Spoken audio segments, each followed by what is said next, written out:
Welcome to another BTL Exclusive where we're going to talk about fantasy football, sleepers, busts, advice, you name it. We're going to talk about it. We're going to help you guys win your fantasy football leagues right here on the Bookit Sports Podcast Network.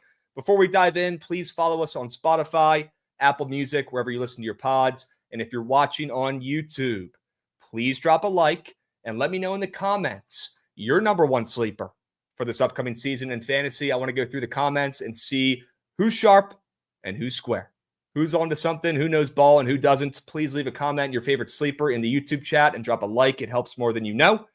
The goal of this pod is going to be not only to prepare you guys for your upcoming fantasy football draft, but also give you guys some advice on how to win your leagues this year.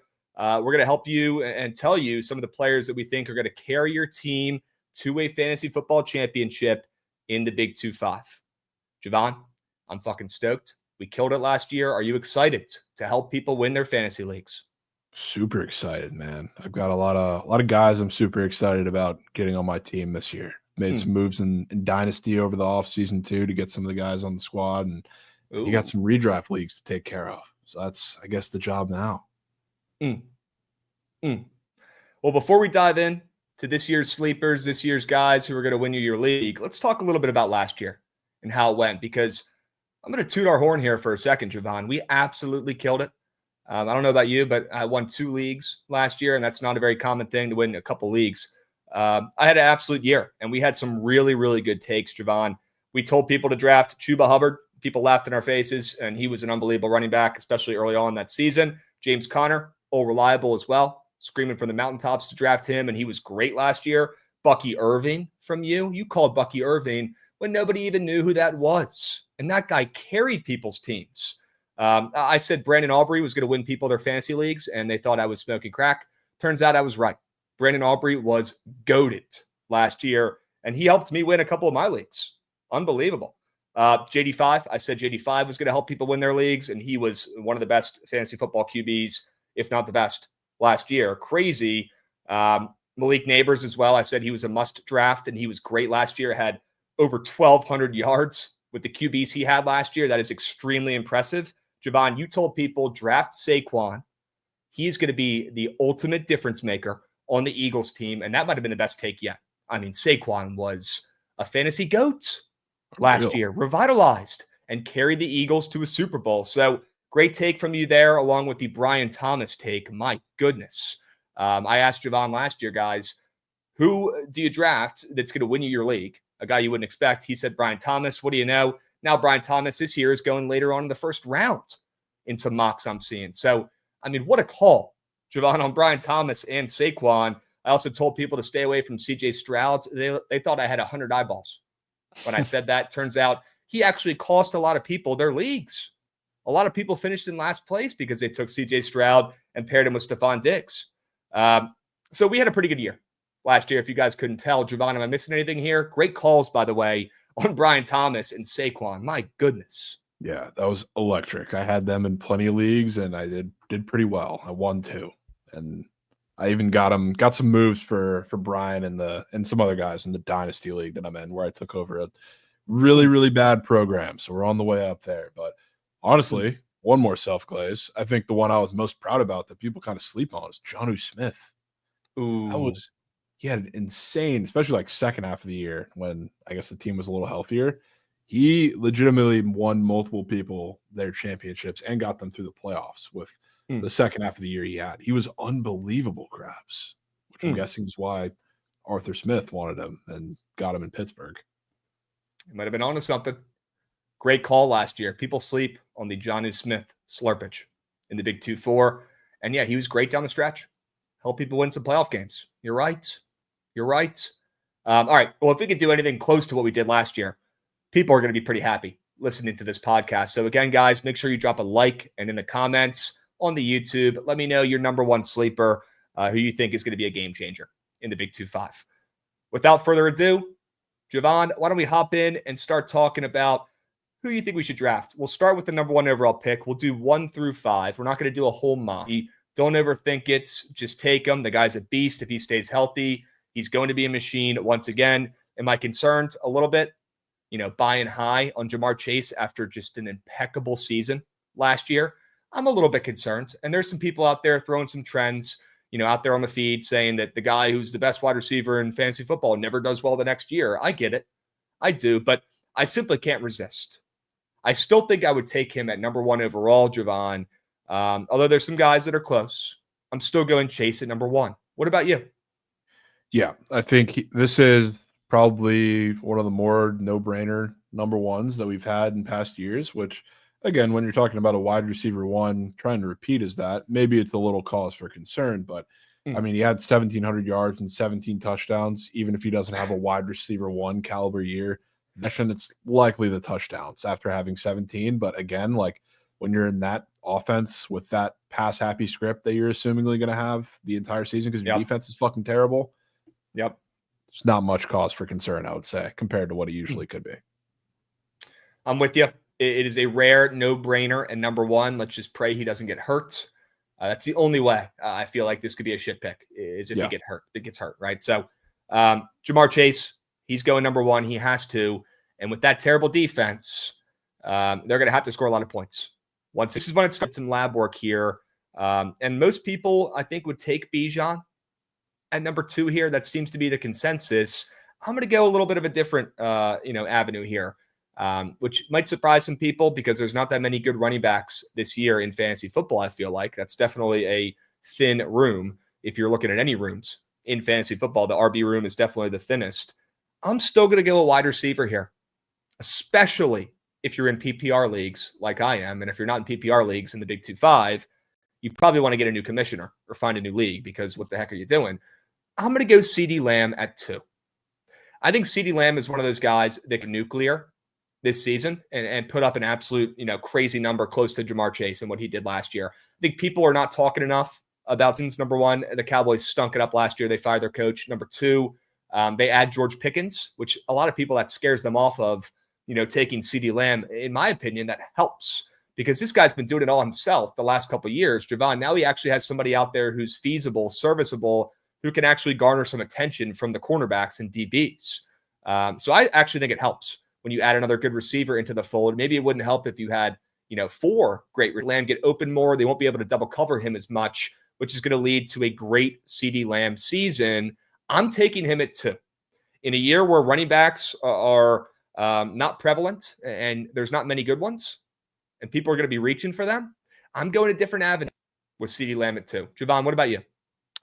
I will also agree with you. Let's say I'm going CeeDee Lamb. And Wow. I think we'll talk about this more when we talk about a draft strategy because the running back room is kind of thin. But for people who are in like this area of like the number 2, number 3 spot, a lot of the running backs that frankly I want to take are going on like that round 2, round 3 cut line, I guess. So I think the opportunity to get your guy with enough volume is there, but we'll expand on that more later. But CeeDee Lamb, same situation as Jamar Chase, like the offensive script and upside with this, because I think their defense is going to be similarly as bad to the Bengals, to be honest with you. I think it's going to be laughable. And we are both kind of high on the Cowboys this season, I guess. You may be a little more high than I am, but you just know the way that this whole situation is unfolding with multiple guys in the Cowboys. But this is Dak's do or die year. You know the Cowboys are not going to get away with something easy. You know he's going to come back from injury.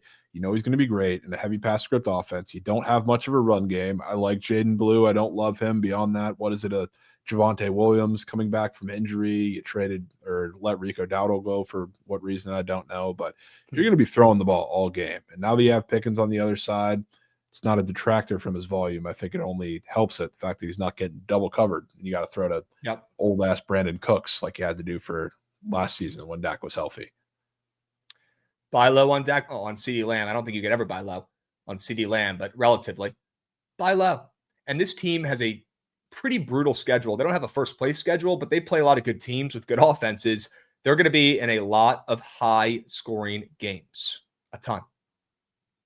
Yeah. And that means a lot of CeeDee Lamb yards and probably touchdowns as well. So I think it's got to be CeeDee Lamb at 2. A lot of people are going RB here. We are going with CD at 2. Okay. Number 3. Is this where we go RB? It is for me. Yeah. Have to. I'm going to go Bijan. Why is everybody acting like Michael Penix is about to turn into a better version of Matt Ryan? am I not seeing what people are seeing? I think Michael Penix is a really cool story. I think he's smart. I think he's okay. I think he could be a starter in this league. Again, I don't think the Kirk Cousins era is done. And I'm the only person on earth out of the 8 billion who is thinking and saying that out loud. So we'll see how that plays out. But Michael Penix, I'm just not seeing it right off the rip. I'm not. What I am seeing is Bijan Robinson. And Bijan Robinson getting a ton of carries, a heavy workload, and a boatload of touchdowns. There's a reason why Michael Penix, his receiving yards are very high this year. Again, because I'm not thinking they're going to be in a lot of winning game scripts all the time. I think they're going to be in a lot of losing game scripts, which, you might think maybe don't take Bijan there. But in my opinion, he's the best running back in fantasy football this year. So you have to take him here at 3. Penix's passing yards are very high, but his touchdown passes are very, very low, extremely low for the season for a starting quarterback. You know why, Jovan? Because Bijan is about to muck up all the touchdowns. And as soon as they get in the red zone, he's about to get absolutely fed. Bijan is going to be a touchdown machine in the Big 2-5. He's going to get over 1,000 yards on the ground. And he's also going to continue to get better in the receiving game. A lot of dink and dunks on some screens, my favorite play. You're going to see him getting fed early and often for the Falcons. And he's going to be who carries his Falcons team, not Michael Penix. Give me Bijan 3. Sure. To your point too, I guess I don't know if it was more just the fact that they kind of needed him at this point in the season when they were chasing the playoffs, but the second Penix stepped in, I mean, he looked a lot more effective and got much more volume if you look at the course of his season. So maybe it was just him getting comfortable throughout the season. Maybe it was the play calling scripts, but he got better with Penix, so maybe that sticks around.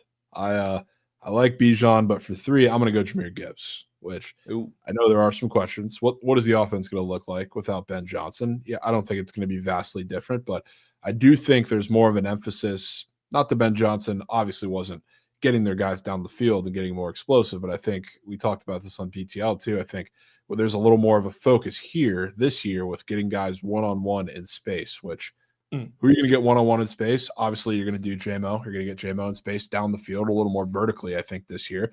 And Sam Laporta is going to go back to being the underneath guy. But I think there's going to be an even bigger emphasis, if you can believe that, on getting Jahmyr Gibbs one-on-one in the pass game. So I think PPR merchants, after, such a great, volume script last year, which a lot of that had to do with the fact that David Montgomery was hurt for a lot of the season. I don't know how much he has left in the tank. I think this is clearly Jahmyr Gibbs' team to take over, but I think there's going to be even bigger emphasis, like we were talking about, getting him involved in the pass games. PPR owners are going to be Jeffrey. They're going to be rolling every time he catches a pass or whatever. And not that we're wishing on injury luck in the receiving room, but injury luck has definitely been in the Lions' favor more times than it has in the receiving room. So I wouldn't be surprised if one of those guys gets a little banged out throughout the year, which can only mean good news for Jahmyr Gibbs. And he came off a pretty high volume year last year, but he's the constant, I think, that helps you feel somewhat confident in the Lions offense.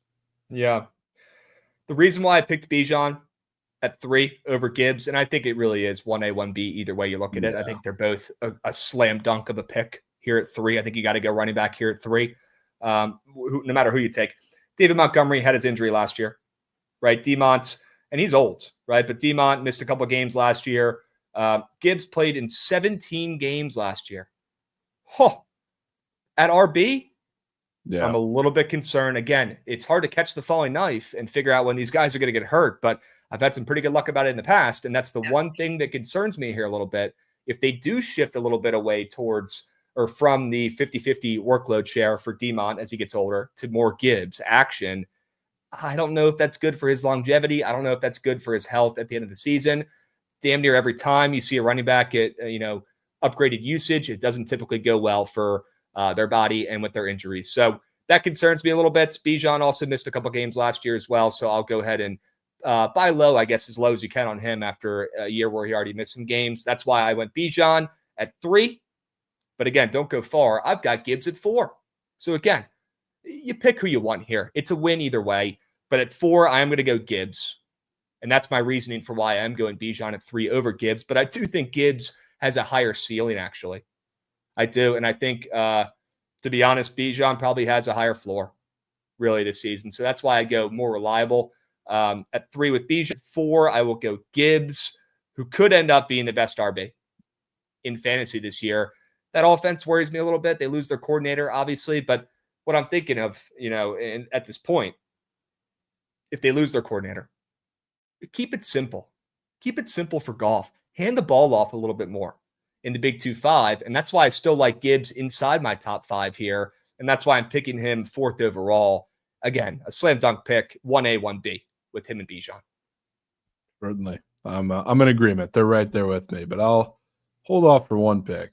And I'll shake it up a little bit because regardless of where I am in the draft, unless I'm like the number 1 overall pick, I'm a huge in the first round or second round, take your guys type of guy, especially because at this point, I'm sure you've experienced this too. We're drafting with people that listen to our stuff, so they know who we like and know who we don't. So they get mooched a lot before we get there. But regardless of that, Nico Collins is my number 4, which he's going a little more at the back end of the first, depending on your league, back end of the first or even like early second. He'll fall to at some spots, depending on how much they value him.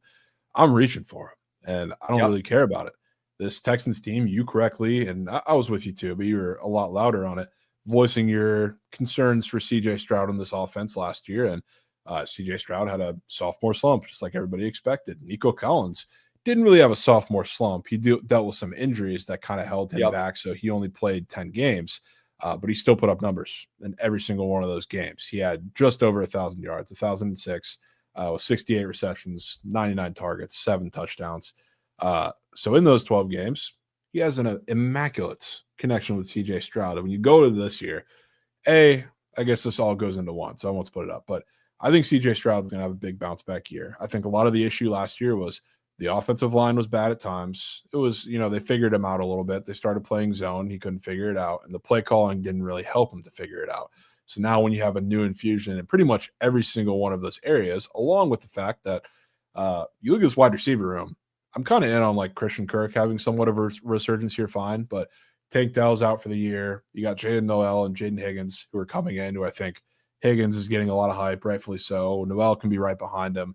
But the only returners in this wide receiver room, Krabs, are Nico Collins and Xavier Hutchinson. And I think Xavier Hutchinson at this point has run his course. So Nico Collins is the only wide receiver in this room with serious rapport with CJ Stroud. And he's also super explosive. Led the NFL in targets or yards per route run last year, which even if you're banking on a guy that may run into an injury or two, like he's explosive every single time he touches the ball. He's the best wide receiver in the NFL against man coverage, and he's not too far behind zone, which he started to figure out as CJ Stroud started to figure out. So he is my guy, and I'm not afraid to take him at 4. Yeah, I'm seeing ESPN has him going middle of the second round. And again, they're not always as dialed in his some, right? I'll try to be nice here and clean it up a little bit. They're not always super dialed, right? With stuff like this. And with them coming off of an injury-riddled year, a year where he missed a couple games, a year where Stroud took a little bit of a step back. It could be a great time to buy low. I'm honestly surprised you didn't have your guy Nico Collins at 2 overall. You still are taking CD over Nico Collins. You can pick your way around it too, because like ESPN has him a little lower than I think some of the other sites, depending on what you're drafting on, have him at. So if like he's going a little lower, some people don't always go in prepared. Like they're just looking at the expected ADP and they just select what the recommended guys or select from that pool. So if he's targeting a little lower, of course you can afford it. But if you don't want to waste the time like me, you take him. Yep. Personally. But again, is he calling plays? No. Right. And Nico's going to get fed. He's going to get fed. I love this pick from you. Slam dunk pick at 4. Let's talk about number 5. Lucky number 5. I'll go Malik Neighbors at number 5. Let me get my guy Malik, a guy who I was screaming from the mountaintops at people to take last season. And look at what he did last year, Jovan. With the QBs that he had, with the toe injury that he had, still puts up 1,200 yards. Whew. This guy's a stud. Am I a little bit concerned about his injuries, heading into the season already? This guy's been hurt every year since he was in college. Honestly, makes me feel a little bit better about it because the guy's always playing through injuries. He's no wuss.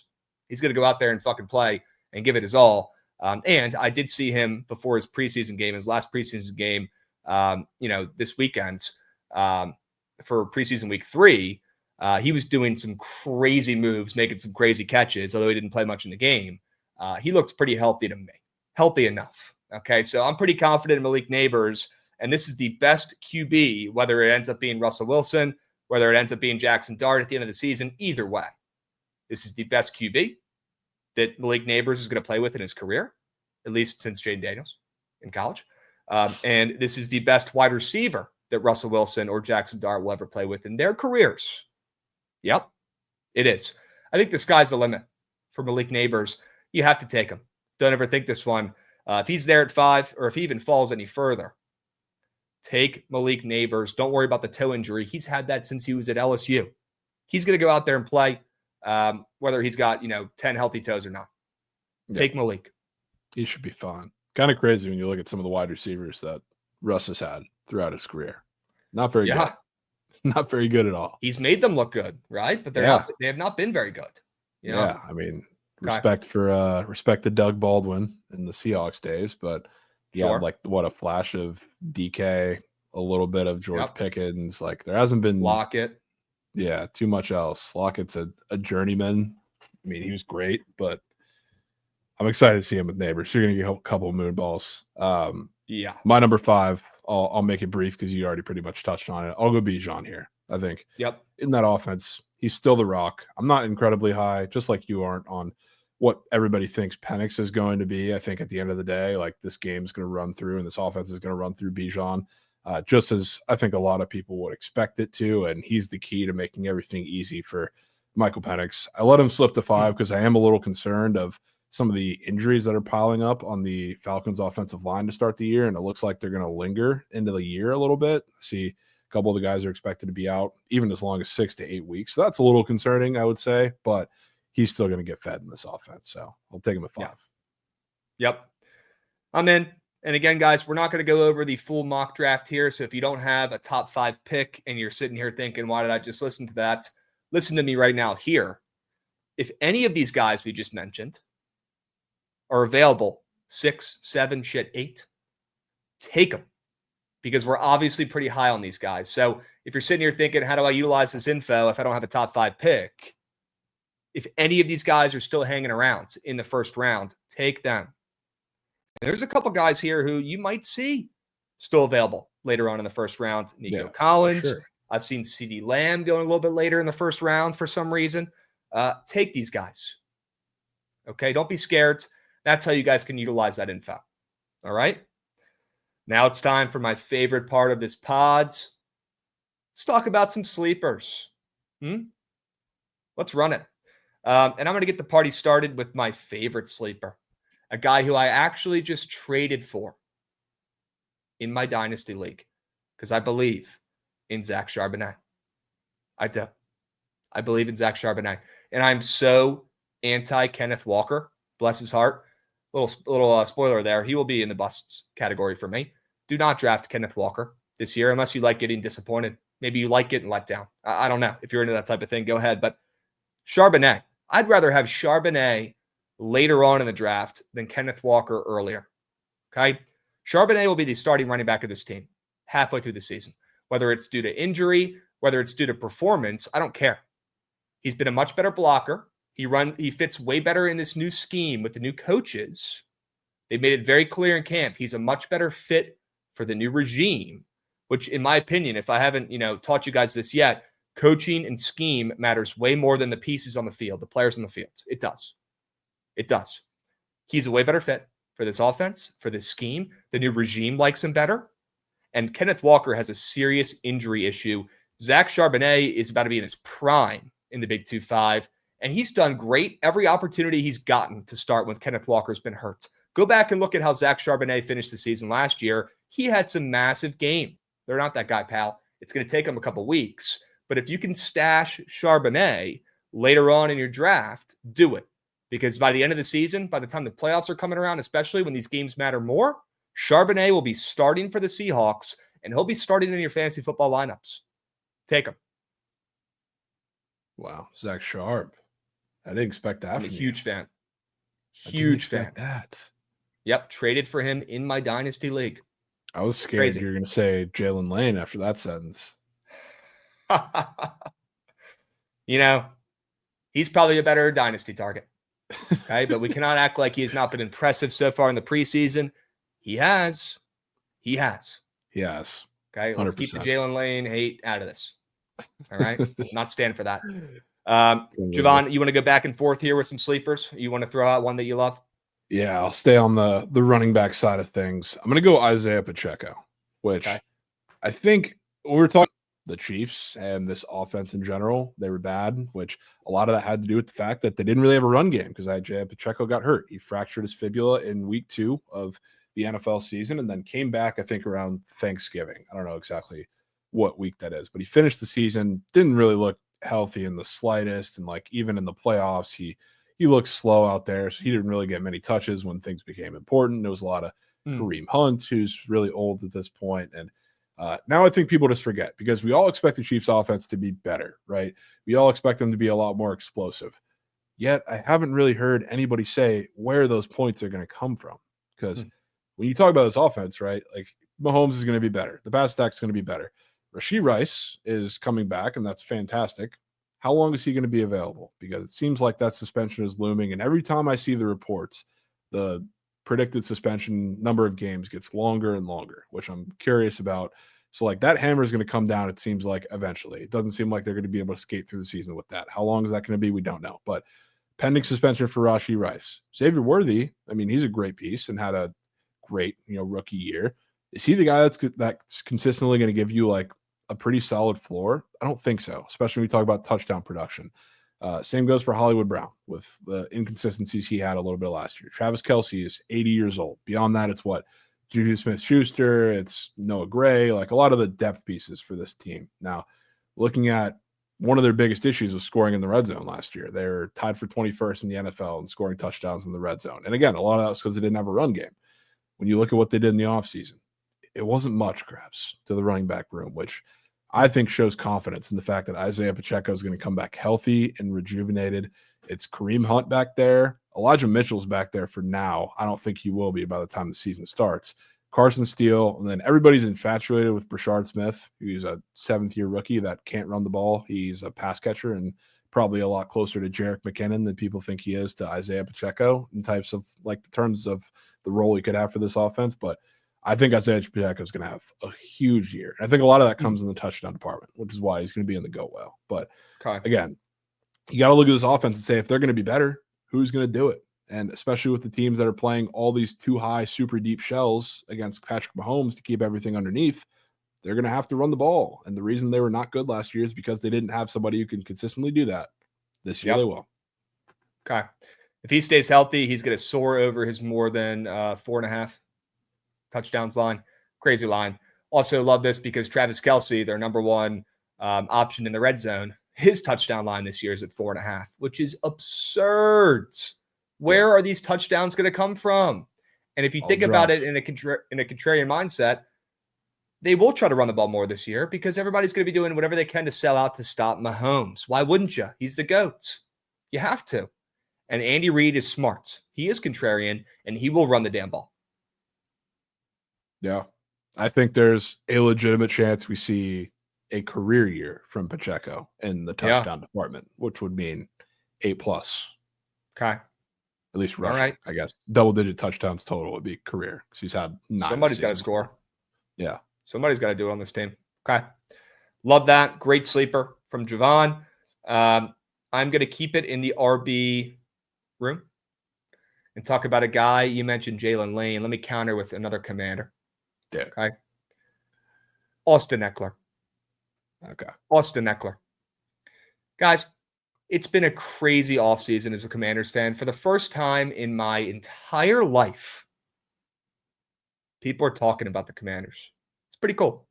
It's pretty cool. People care about the Commanders. It's pretty cool. And for some reason, the Commanders have been under the spotlight this offseason.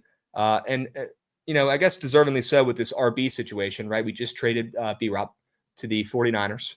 That happened the day we're recording this pod. Crazy. And people are thinking, people who aren't dialed into the NFL are thinking, why the heck are the Commanders trading their starting running back for a 6th-round pick? Why are they trading a guy who's a guaranteed 800 yards on the ground and a really good short yardage situation guy, 4th and 1, goal line? Why are they trading this guy? I'll tell you why. It's because they feel very comfortable with the other RBs that they have. And they wanted to get something out of B-Rob, who's on the last year of his contract, and they think they don't need him, respectfully, which breaks my heart as a B-Rob guy. Great story. But guys, Adam Peters is no idiot. Okay, look at what the Commanders team did last year out of nowhere. This guy knows what he's doing. If he doesn't think we need him, we don't need him. And when everybody's talking about Ja'Cory Krosky-Merritt, a.k.a. Bill, that's Bill. I'm in on Bill. Great story. Bill could be cool. Bill could be great. But have we seen Bill play a single NFL game yet? No. And besides that big run he had in the preseason the other night, he looked terrible in that game. Now, he didn't have very good blocking in that game. I will say, I'm not going to blame him. I'll blame the O-line there. But who's old reliable? Who's the effort guy? Who's the glue of that running back room? Who's one of the glue guys in the locker room? A guy who works his butt off to be in the best shape of his life every season. A guy who was great last season, and nobody talks about it because they forget because he had a terrible concussion at the end of the year and missed a ton of games. That's Austin Ekeler. And if you're in a PPR league and you can snag Austin Ekeler relatively late, don't wait too long. Take him earlier if you have to. He could be an RB2 for you this year. When everybody's talking about Bill, when people are talking about C-Rods, love C-Rod. C-Rod's going to fill in for B-Rob just fine. Okay, he'll be just as good, in my opinion. But is he going to be fantasy relevant? Probably not. You know who will be? Austin Ekeler, who's going to have 3+ catches every single game when he's in there. Look at what he did when he was healthy last year. His stats were unbelievable. I was starting him in a couple leagues last year until he got a concussion. All reliable Ekeler is once again a sleeper. He's getting doubted. Nobody's talking about him. They're talking about the shiny new toy, Bill. Bill could be cool. Bill. I need to see it with Bill. I know Ekeler is going to be a grind guy. I know he's going to go out there and give it his all. And I know he's going to be a factor in the receiving game for Mr. JD5 and the Commanders. Take Austin Ekeler. He could be an RB2 for you damn near the whole season. It's huge. That's huge. I enjoyed taking his receiving yards last year, Krabs, and receptions. Same. It was Same. printing. Dude was a machine. Almost every week. That was good. You could tell last year. I was concerned when we brought him in. I thought to myself, does he have the legs? Right? I thought to myself, is he going to be even useful whatsoever? Just watch the tape from last year. He's got plenty of life left in his legs. It was the Chargers O-line that was quail shit and holding him back. They couldn't block for him at all. Yeah. This is the best O-line the Commanders have had since we had Trent Williams, Brandon Sheriff, and Morgan Moses. Damn near 10 years ago. Best O-line the Commanders have had in 10 years. That's going to help the RBs. And we know he's going to be a weapon in the receiving game. Draft Austin Ekeler. Let's move. Ekeler. We'll take a quick aside from the running back room. Give you another sleeper. Let's go to the tight end room. See if I can nail my Jonnu Smith for the second straight year. I want to go Tucker Kraft, which I'm in on the Packers pretty big this year. And I think that offense is going to be what everybody thinks that offense should be, which is just an electric LaFleur offense with Jordan Love being absolutely explosive. And sure, it's going to be a lot of Josh Jacobs, but I don't think that really detracts from what this offense is going to be through the air. And there's a lot of talk about the receiver room, as there always is, which right now there's a lot of injuries in the receiving room, which if that lingers into the season can only help a guy like Tucker Kraft. But even if not, it's a crowded wide receiver room in there. Everybody loves Matthew Golden, and they're super excited about what he can do. People are still somewhat high on pretty much everybody else. Jaden Reed's, the Romeo Dobbs of the world. In reality, I think they're all average wide receivers for the most part. And at this point in time, banged up wide receivers. The thing that I keep hearing in the offseason about Tucker Kraft Krabs is that they're using him in non-traditional roles in the offense where like they're putting him out wide more than usual because he's not a great blocking tight end. He's gotten better throughout his career in the 2 years, but they have Luke Musgrave for that. They play a lot of 2 tight end sets. So if they want a blocking tight end in there, they'll put Luke Musgrave in there. Tucker Kraft, I think, is a lot more athletic and explosive and can make plays being split out wide. You know when the last time I heard that and got really excited was, Krabs? That was before Sam Laporta's rookie season. Now, I know the offense is different. It's not a Ben Johnson offense, and Sam Laporta definitely gets used in a lot different ways. But I think the sentiment of it is just the same. I think, again, all the talk about the wide receiver room, because there's so many different mouths to feed, you can make an argument that a lot of those guys are going to break out, and like it is what it is. We do this every year with the Packers. I think the transition from the offense this year, which again, it's a lot of Josh Jacobs, and I think a lot of the play action coming from that is going to be across the middle. I think you're going to see Tucker Kraft use that a lot more and more throughout the year. And I think he's going to have a massive year. Had a sneaky like 700 yards last year, but or like the volume, he wasn't like a super high ceiling guy last year. And I think this year in this offense, his ceiling is going to be a little higher from week to week. So he's a guy that certainly I would say, because he's young, still get your hands on in Dynasty. I did that as well. But if you're looking for a later round guy that's not the premier McBride, Kittle, even like shit Laportas, I think he's your guy. We'll talk about it more towards the end when we get into draft advice, strategies, targets, stuff like that. Very, very deep tight end room in the Big 2-5. Huge tight end room, a lot of options. And your guy, Tucker Kraft, might be leading the way for the 1B tier guys after the GOATs go. Okay. Yep. I mean, somebody's got to do something. Somebody has to do something in the receiving room here for the Packers. And when everybody's taking Matthew Golden nice and early when he hasn't played a single snap in the NFL, maybe it's old reliable Tucker Kraft, although he's not that old. Certainly can be reliable. Not old, but he can be reliable. Compared to this receiving room, he honestly kind of is old. Yeah, he's 24. Okay. Good dynasty target as well to trade for. Great dynasty target. I would recommend making that. I mean, I already said I made that investment for my really bad dynasty team that I took over for somebody else. So looking up there. Okay. All right. I got another one for you. QB. This guy, people think he can't even get out of bed. They think he's dead. They think he's washed. Nobody's talking about this team. Well, they were until this guy got hurt. Matthew Stafford. Old man Stafford. Future Hall of Famer. Matthew Stafford. Let me say that again. Future Hall of Famer. He is. He is. And you know what? Before his crazy back injury, I was about to lock in a ticket for him to win MVP. I don't know if I can lock in the MVP ticket anymore. I am a hair concerned because as soon as he gets, at his old age, but I think Matthew Stafford is going to have one heck of a year. I think he's a great sleeper. And again, I just talked about how the tight end room is plentiful in the Big 2-5. The QB room is extremely plentiful as well. And you can get a lot of guys late in your draft at QB. Matthew Stafford is at the top of that list. He is. Sean McVay is a great fucking coach. He's a winner. Matthew Stafford is a winner. He'll find a way to get out there and play. And when you add Devontae Adams into the folds, who everybody thinks is toast, is washed because he didn't do shit with Aaron Rodgers, give me a break. Because he didn't do shit with 40-year-old Aaron Rodgers on that terrible Jets team. Give me a break. This is the Rams we're talking about here. This is Sean McVay's Rams with Matthew Stafford under center. He's going to have a year. And Puka's going to be a top 5 wide receiver in the NFL. Once again, Kyron Williams has not gotten the injury bug yet. Not rooting for it. But at some point, Kyron Williams is going to get hurt. And when he does, Matthew Stafford's going to have to pass a shit ton because they don't necessarily have a great backup option right off the rip. They got a couple young guys, a couple rookies. If that happens, even if it doesn't, you'll see Kyron Williams being very effective in the receiving game for Matthew Stafford as well. So I'm buying stock into the Rams this year. I'm buying stock into old reliable Matthew Stafford, and I'd much rather wait on a QB, draft him later around round 11 or 12 than reach for a QB early and risk, being one of those guys last year, finished last in your league because he took CJ Stroud in the first round. Don't be that guy. Don't be that guy. Yeah. Take Fair Stafford enough. Late, my number one QB sleeper, and I got a couple. Matthew Stafford. Yeah. Quick mention while we're on the Rams talk. Jordan Whittington. I'm standing on that. Now that he's that's your guy.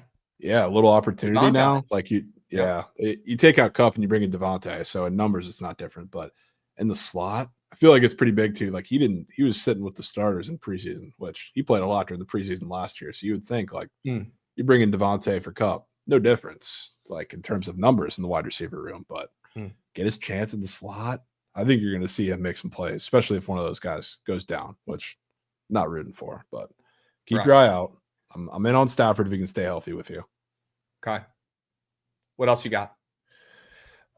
Maybe we'll stay in the tight end room for a pretty crazy one. I don't even know if this is a guy you're going to need to draft, to be honest with you, but we'll see. Maybe at the very end of your draft, you can leak in there, and if you need another late round tight end. But A lot of talk about the Seahawks team, and I think you're going to address it when we get to the other side of this. They're a run-first team, right?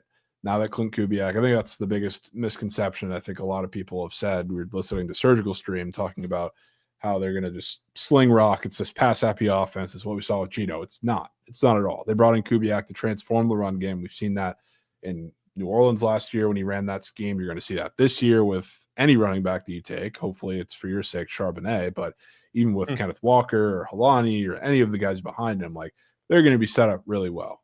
With that happens to be a great setup in this system and this scheme for all of the tight ends. And you know what I also think was a sign of confidence for a guy like this? They cut Noah Fant. They did it pretty early in the offseason. So AJ Barner, I think, is really a lot more talented than we think. I think the upside is there, and I think they noticed that pretty early. So, like, there's a guy like they drafted Elijah Arroyo. He's getting a lot of buzz as an option, and I think he'll be there too. I think there's enough volume for the both of them. But if we're talking late round tight ends, not only do I think AJ Barner has a solid volume upside, but in the red zone too, I think he has a pretty solid target upside, which I think you can see him have a touchdown volume that I think nobody expects, especially early in this season. And especially would help too if they're not quite as good as some people think and they have a little bit of a passing script, which obviously I wouldn't say throws the Kubiak scheme to the side as far as the run game goes, but it changes it a bit. So I think he's the guy that if I'm like looking at nowhere, I don't really have any sort of direction in my last pick of the draft or so, I'm taking him. So I think the upside's higher for him than a lot of these late round picks. Could not agree more. Crazy shout. A guy you might not even need to draft, but maybe you do take a flyer late and stash him. Maybe you're in a deeper league. Maybe you're in a 12, maybe a 14-team league. Maybe your league has bigger benches. There's some people out there that this will matter to. Yeah. Don't sleep on AJ Barner. He might get hot. Don't do it. Do it. All right. I got another QB I want to talk about here.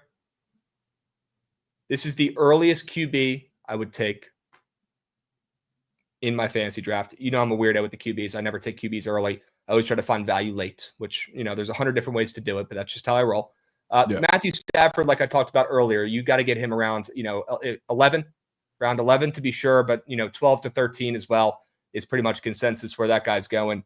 The earliest I would go at QB is Dak Prescott. And I like Dak Prescott. You can get Dak Prescott consensus round 8. That's late. I think Dak Prescott ends up being a top 5 QB in fantasy football in the Big 2-5. So, yes, I was just talking about Matt Stafford. Love Matthew Stafford this year. I think Dak Prescott could put up even bigger numbers. Not a hot take. He's rated higher than Matt Stafford. But, again, this is the earliest I would take a QB, Dak Prescott. I think Dak Prescott shuts up all the haters in the Big 2-5. And that's coming from me, a Commanders fan who could not be rooting for that less to happen. Could not be rooting for that less. But I know ball, and I know fantasy football, and I know Dak Prescott's in the best shape of his life. I know he now has the best receiving room he's ever had. Nobody's talking about Jake Ferguson, who just got paid. He's going to be nice and comfortable out there, having nothing to prove. He's going to be a solid tight end as well. And you add in a great wide receiver, George Pickens, to complement CD. These are the best targets Dak Prescott has had in his entire career. The Cowboys are going to be in a ton of high-scoring games. It starts the first game of the season against the Super Bowl champs. That game's probably going over. Even I'm not crazy enough to take that under. Okay? They're going to be in a ton of high-scoring games this season. Go look at their schedule. I've already seen it. Crazy amount of high-scoring games looming for Dak Prescott and the Cowboys. That means a lot of fantasy points for Mr. Dak in the best shape of his career with a lot to prove. Give me Dak Prescott. The earliest I would take a QB, going to be a top 5 QB in fantasy football this year. That would be electric, Krabs. Yep. Electric. Yep. And I'm with you fully on that. Love Dak. It's like we talked about with CD. Yep. Who else you got? Take a trip back to the receiver room for a couple. I am a massive, massive Kyle Williams guy. And that is super rare for me to be in on a Patriots wide receiver because we all know they quite literally never pan out. But we also do know that this is a vastly different regime than they've had when pretty much all of those receivers were drafted. So I would have loved this a lot more if shout out Josh Dobbs, didn't give him a hospital ball in the preseason, and I don't know if he was officially announced with a concussion, but he was concussed. So like now he's recovering from that for a week. He should be good to go by the regular season. One of the guys who's not is Jalen Polk, who he was fighting a little bit with the rest of the wide receivers for wide receiver 3 time, but he is an electric athlete. I think this is what the Patriots were not really going for over the past couple of years with a lot of their wide receivers, because you look at like the guys that they've drafted, a lot of them are more physical wide receivers that I don't really think had the intangibles that Kyle Williams has. It didn't really come from a system outside of Polk, I guess, where it was consistent. Like you got to win your one-on-one matchups, go down the field, work in space.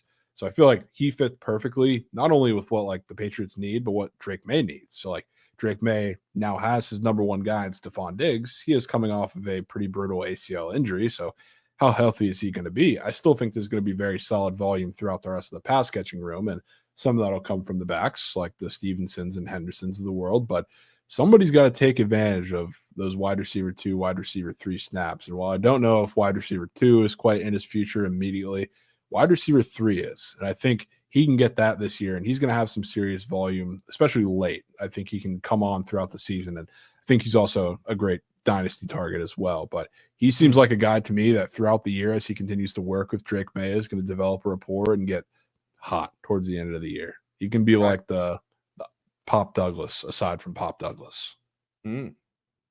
Yeah, you're the only person on earth I've heard mentioned Kyle Williams. Probably a good thing. He might go for a rack. Might go for a rack. Imagine. I was about to have some Stephon Diggs. You're going Kyle Williams. Yeah, sure. We were talking about. I was going to have some unreal like future like rookie receiver leaders if it wasn't for him getting concussed. So I don't know if he's going to miss any time for that. We'll, I guess, find out in the next week or so. But it's the only thing slightly holding him back, and maybe that's good for if you haven't had your draft yet, because he's probably fell a couple picks from that. Yeah, could probably get him a round or two later, and that'd be a pretty bad concussion if that holds him out. Just get him some smelling salts, get him back out there. He'll be fine. Yeah, I don't think it's weird because I haven't heard any confirmation that he was concussed or like in protocol. They just haven't said a word since the hit. I mean, you could kind of tell from how it went down, but yeah, I don't know. We'll keep our eye on it as the season gets closer. All right. Talk about a great sleeper. I got a couple guys who have bigger names. That's a sleeper. Kyle Williams. Okay. I'm going to stick with a receiver, and you're going to like this one. You're going to like the way you look. I guarantee it.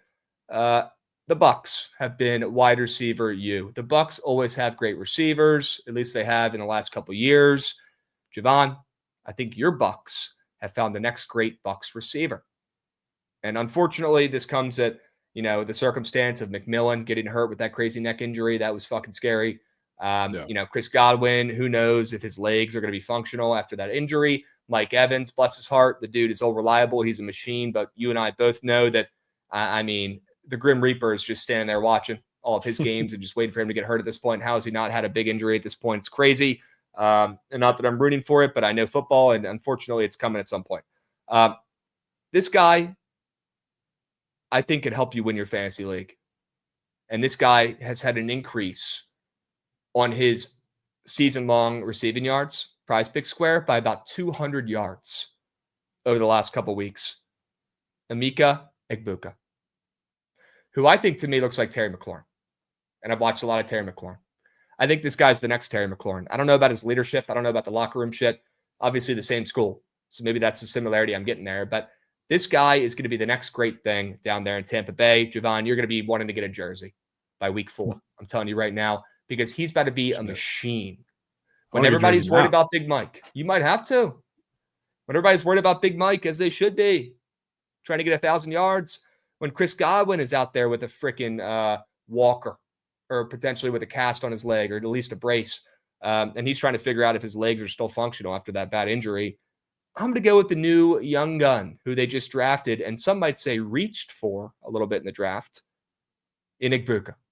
I've already seen it. Talk about passing the eye test, and seeing his Prize Pick Square skyrocket after the McMillan injury tells me everything I need to know. The books agree with me here. He's going to go off. He might have 1,000 yards in his rookie season. And in that offense with Baker Mayfield, he's going to be getting some targets. All he's got to do is come down with those puppies. They're going to be passing plenty. Plenty. I'm all in on Igbuka. I'll be drafting him in all of my leagues. Yes, has to be done. Makes so much Yep. sense now with the injury, unfortunate situation with McMillan, and the fact that Godwin, not only is he banged up, but we're just now finding out that they kind of hid part of it. He not only dislocated his ankle, but also tore a couple ligaments, the extra ones, and fractured his fibula, which nobody said until now. So that's why it's taking him a little long, and it makes sense that the rehab's a bit delayed. But yeah, somebody's got to get the ball in that room, and I figured there was something up the second they reached for him. I was pretty mad because I wanted defense, but now it starts to make a little more sense with the Godwin stuff. So they reached for him. It was probably for a reason. He is unbelievable. Yep. He will be the wide receiver 2 on this team at the end of the season. If not wide receiver 1. Wow. God forbid anything happens to your goat, Mike. That would be the only way that happens.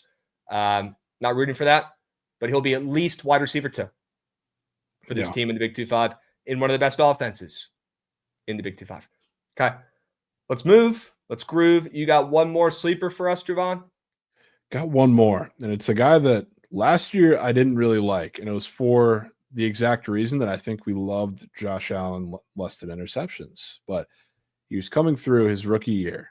He wasn't great. The numbers weren't bad. 556 yards on 29 targets. There wasn't a pretty solid floor, but I think he largely disappointed a lot of people that wanted to get involved in them. I'm talking about Keon Coleman, which the Bills offense last year, again, a lot of the reason we liked them in general, but also Josh Allen to not throw interceptions is because the approach was going to be, especially with that receiver room, take care of the ball. You got to throw dink and dunks. You got to use James Cook a lot, which he had a fantastic year, and we'll talk about him in a second, but had a fantastic year. Josh Allen didn't take many chances because realistically, they wanted to put him into a situation where he didn't have to, put him in a situation where he could be smart with the football, and that's how they won games. That's how he had an MVP season. This year, I think, has to be a little different, partially because you have a year's game tape on that now, that approach for Josh Allen. They can start playing him a little closer to the line and start making him take more chances. For your defenses, he only had 6 interceptions last year, which we talk about that not just for Josh Allen, but for an offense. They had a ridiculous turnover margin last year. I believe they were plus 24, which it's not repeatable in the NFL, to say the least. You're going to see, not just for an offense, but for Josh Allen and individually too, you're going to see some negative regression, unfortunately, whichever way you spin it. And we were sweating that. He threw a couple passes that probably should have been picked. So the number should have been higher than 6. But regardless, not only do I think there's going to be some turnover regression for this offense and for Josh Allen, but I don't think the game script's going to be in their favor nearly as much. I think you're going to have to throw deep a little more. And I also think they want to some degree. They brought in Josh Palmer on the other side, and now Khalil Shakir is a little banged up, who's their short option. So there's only so many things you can do if you're Josh Allen in this offense. I don't think you're going to be able to consistently dink and dunk your way to as many wins as they had last year. I think it's going to be a little different.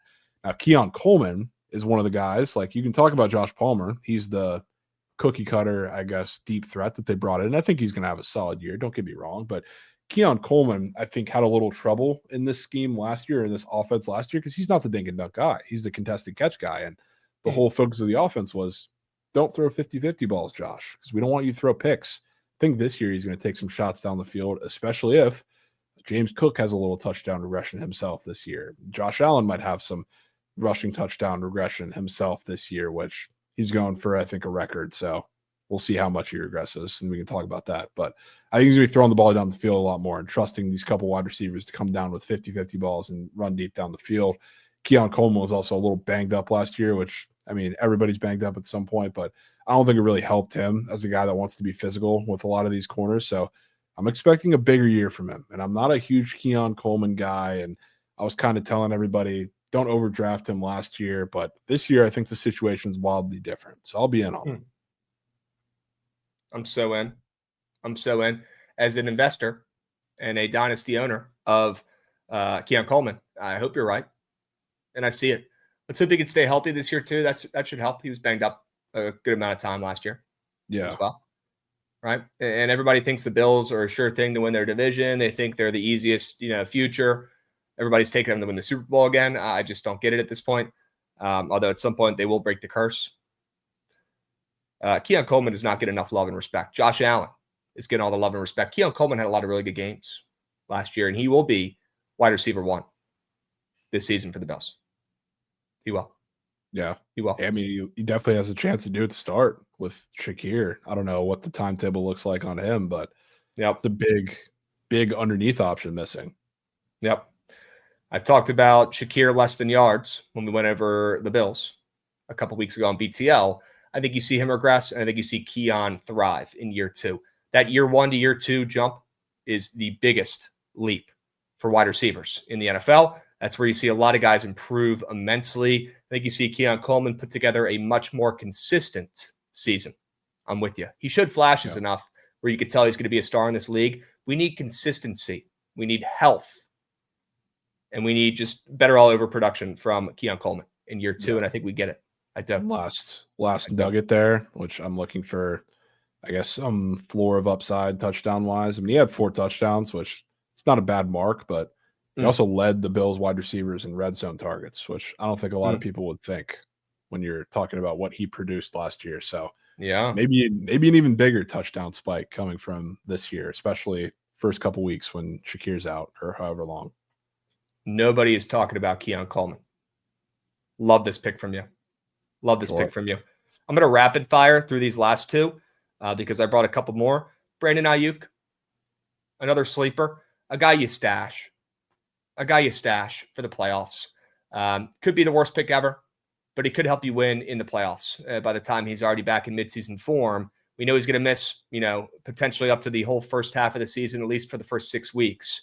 He's going to be out. But don't sleep. Not a lot of great receivers out there in that room. Somebody's got to get the rock. And if we're buying into the 49ers this year, somebody's got to catch the fucking football. And I think there's a couple other guys we might talk about later on in this pods who are on that team, who you might like. But I'm telling you right now, do not be afraid to stash Ayuk. And nobody's talking or thinking about Ayuk anymore. He's already gone. He's left people's brains. Don't be surprised if he doesn't even get drafted in some leagues, or if he does, it's super late. Draft and stash him. And then Jordan Mason. Do not sleep on Jordan Mason. There's a reason why the Vikings traded for Jordan Mason. Bless Aaron Jones' heart. Aaron Jones, much like Eckler, he's a effort guy. He's a hard worker. He's a good leader. But Aaron Jones is about to be 31 years old here very soon. Jordan Mason has averaged damn near 6 yards per carry his entire career, which is a short career because he's still young. And when you're a running back, you need to be relatively young, especially if you're going to be playing at least 50% of the time. And they've already said before the season's even started, before we've even seen old man Aaron Jones out there on the field again this year, we've already heard and seen them say they're going to do a split backfield. That's why they traded for this guy. And that's before Aaron Jones has even gotten hurt. I'll tell you right now, Aaron Jones is going to miss games this year. Draft and stash Jordan Mason. You're going to be able to start him a couple weeks this season. Sleeper. He is. Sleeper. I'm still stunned that, I know hindsight's 2020. They weren't super banged up by this point, but I couldn't believe with all the running back injury history the Niners had, they traded him. That's just super weird. Well, I guess now we know why. Maybe they didn't like him. Maybe he was pissed off. Look, a lot of these guys are drama queens. If they're not playing, even if you got McCaffrey in front of them, they're probably being so toxic on the sidelines. Who knows what was good there? And, Shanahan doesn't put up with any of that bullshit. He'd probably rather just trade him than address it. But clearly they still needed some RB help if they just brought in B-Rob. So, again, we don't have time for that. Super weird. But, yes, maybe the deal was too good to pass up from the Vikings. So. There's a reason why they traded for him. They didn't trade for him to not play him. He's already going to be 50-50 split backfields. And then just wait till Aaron Jones gets hurt. Okay. Let's talk about some busts. You down? Let's talk about some busts. Okay. Some guys to avoid drafting. I'll get it started out with Sam Darnold. Maybe my favorite guy to target to fade this season is Sam Darnold. Sam Darnold is a system QB. Sam Darnold is not a great QB. Sam Darnold was in a great offense last year, but he's not a great QB. On his new team, he will show you that. That's why if you go look at his season-long squares on Prize Picks, you'll notice how abnormally low his season-long squares are. It's because he is going to stink it up out there. He's going to stink it up. Do not get cute. Do not buy into Sam Darnold. He is a system QB, and I want to fade him week to week. I want to fade him on the season long, and I want to scream and preach from the mountaintops. Do not draft him late in your drafts to be your backup QB. You're better off going no backup QB and just drafting another skill player. Stay away from Sam Darnold. You heard it here first. Beautiful. In on that, Krabs. So in on that. I'd love to start the bust with a recurring member. When are we ever going to stop with Kyle Pitts? When are we ever going to stop? Like, I don't know. I don't get it. We're at the same point in the offseason where training camp's here and we're getting in the preseason and Kyle Pitts is starting to get hyped up again. And maybe that's just a product of the fact that everybody loves Penix, so they kind of naturally love everybody that's throwing to him. But we've done this year after year after year. I think it is not at first, like people try to make it out to be an Arthur Smith problem, which maybe it was to some degree, but Jonnu Smith is doing great things, and that's what people were complaining about. Jonnu Smith getting reps and getting design plays when Kyle Pitts wasn't. Look what Jonnu Smith's done since that time, where Kyle Pitts has not. But I think it's a Kyle Pitts problem. I think maybe it has to do with the fact that he just has no knees anymore from all the injuries, and he's slow. He doesn't run routes very well. You can't design much for him in this offense, and every single time they've tried, it's been horrid product. And even it was weird because when you watched him post Penix, or not post Penix, when Penix got to be the starter, they were giving him volume, but it was all stuff really short at the line of scrimmage. He wasn't getting very deep into the defense, which you have an offseason to prepare with Penix. So sure, the offensive game planning is going to be different, but I just don't think there's anything ahead for Kyle Pitts. I really don't. I am so into continually fade him. He's just a bad tight end. He's just not very good, man. He's not good. Give it up, and people. I'll preface this with the fact that he does own the Bucs, so this take is going to look very stupid after week 1 because I guarantee you he busts like he always does. But after that, there's probably going to be a week or two where he has a great game, and then people are like, oh my God, this is the Kyle Pitts year, and then he does nothing the rest of the year. It's not. Okay, that's a great one. That's a great bust. People need that reminder. They do. I don't know why, but they do.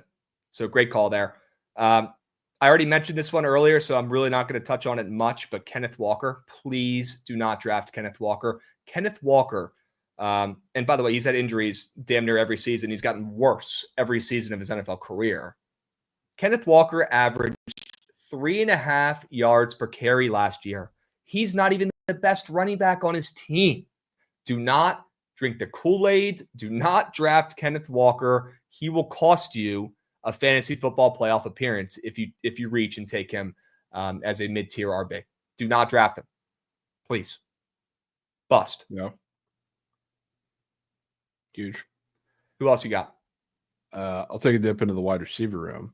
One of these guys I genuinely like. This is not a thing against him. It's more a thing against the environment and the fact that I feel like he's getting drafted incredibly high for the situation he's in. Garrett Wilson, which I've seen go in the 3rd round. I've seen some places even have him drop into the 4th, which is fine. But I'm looking at everybody around him as far as his ADP goes.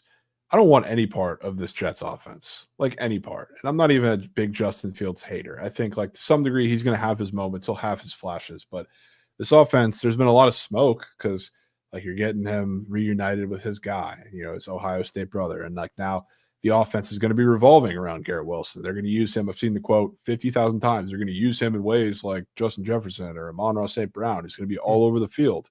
That's fine. You still got to get him the ball. And the offensive line is not good. It's been worse, I guess, at times. But Justin Fields is just not there as a passer. I don't know when we're, as a collective, going to come together. And same with Kyle Pitts. It's always Kyle Pitts' year. There's always some upside. It's always Justin Fields, not his fault. So, sure, there's some upside now. Now he's getting a full shot, I guess, to actually have his team, and he's not playing for his career necessarily. So maybe the pressure's off. But I just don't think he's a level of passer that I want to spend the level of draft capital on as far as his pass catching options go, even if it's Garrett Wilson, wide receiver 1. I can't stomach that type of investment, not only in a redraft league, but even in a dynasty league where you're holding for some hope post Justin Fields. I can't do it. Can I also get involved and pitch a bust on the same team? Sure. Please do not draft Breece Hall. Please, please. I know he's shown flashes. I know he was supposed to be great. Newsflash, he's not. He's not great. He's not even that good. And if you do draft him, you better hope he gets traded.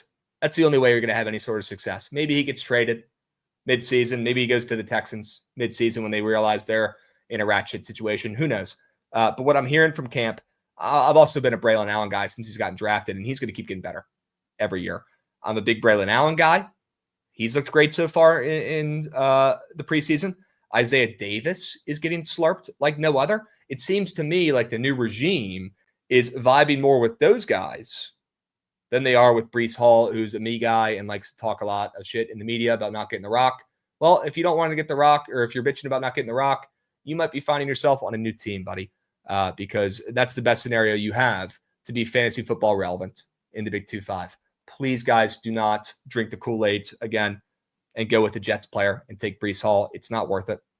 Wait 4 or 5 more rounds and draft Austin Eckler, and he's going to score more fantasy points for you. Austin Eckler. Go. Yep. Doubling down there.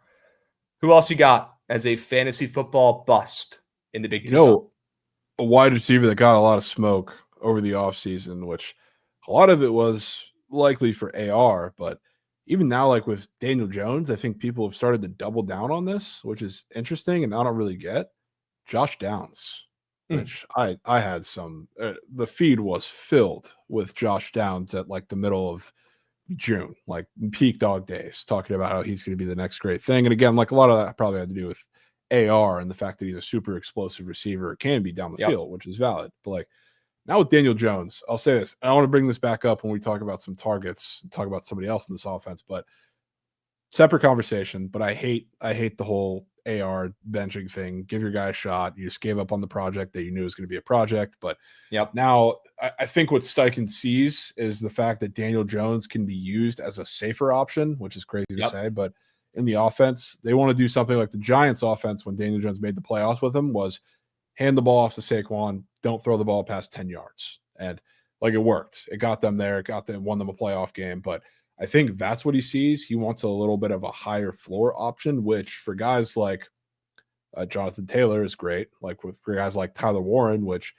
drafting him, I think makes a lot of sense because they want to play an RPO offense, which gets their playmakers in space and uses the tight ends more. So Tyler Warren stock up, but for the downfield guys, which Josh Downs is not strictly a downfield guy, but that's where he gets a lot of like his ceiling in some of his like times with AR, even like some of his times with Flacco. I think that hurts him tremendously. So I'm not on the same wave with a lot of people saying that just because he has like a lower floor or higher floor quarterback that he's in a better spot in the offense. I think I'd much rather see him with AR. So we have the bomb opportunities for a lot of those guys, and you're not going to get those with Daniel Jones too much. So very much out on Downs.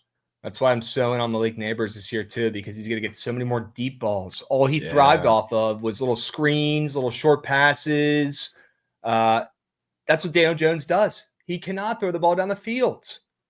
Josh Downs, that's all he does is make deep catches. So 2 + 2 = 4. I love this play from you.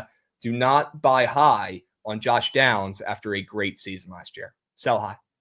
Great. Sell high. Bust. 2 words, bust. I know I kind of already touched on this one when I was roasting Aaron Jones for turning 31, when I was talking about drafting Jordan Mason. Guys, I guarantee you Jordan Mason has better stats at the end of the season than Aaron Jones. If he doesn't, I won't do a pod next year. It'll just be Jovan. Okay, that's how confident I am. Do not draft Aaron Jones. He's washed. He's done. His work here is done. Look, it's over. It's over for the guy. Do not draft him. Please. There's a reason why Jordan Mason just got traded for. Kevin O'Connell's already concerned, and they haven't even played a snap yet. Don't draft Aaron Jones. Bust. Don't draft. Bust. Don't do it. Don't do it. Who else you got? Who else should people stay away from? I guess now we're getting into the spicy category where I got a couple names, bigger popular names, but I'm going to say Bo Nix, which I know you agree with me in some form on, and nobody else seems to. It's I guess, ironic. Like we hear all the talk about, and again, we talk about CJ Stroud's sophomore slump has led to, I think, Jane Daniels' sophomore slump being a very popular topic, but nobody and their mom seems to be considering a Bo Nix sophomore slump. They all think because of everything around him, because of all the hype around the Broncos, that he's just going to get that much better. We even got guys getting boosted bets on other books for anybody but the Chiefs to win the division, and it's become very, very popular, which is interesting. But Bo Nix, as strong of an arm as he has, and as much as we saw him have flashes with the deep ball early in his season last year, the second half of his season was much, much different. And if you look, he was up there near the top of the league with the balls that were thrown at or near or 5 yards, within 5 yards of the line of scrimmage. So a lot of that was done in the short game. And if you think Bo Nix is just going to attack defenses deep, I think the turnover rate is going to go up high, which sneakily, again, second half of the season, it continued to skyrocket as well. But I don't think he's this quarterback that people are making him out to be. We saw what he was in his college career, and we even saw that in a very beneficial scheme towards the end at Oregon. But I don't think he's this consistent down the field passer, especially when you're in the system that's not an Oregon spread system. You're in a Broncos system that's vastly different, that they want to use multiple running backs now. Spoiler, I'm also not high on RJ Harvey, but J.K. Dobbins they brought in. They want kind of a committee back there to make everything easier for Bo Nix.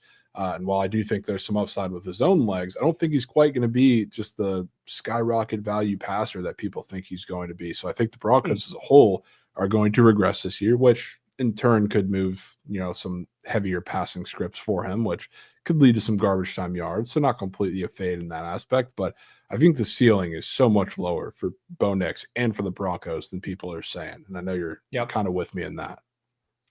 Yep, that's the team that's going to have the sophomore slump. That's the QB that's going to have a sophomore slump. Not JD5, who's generational and going to eventually bring home a Super Bowl to DC.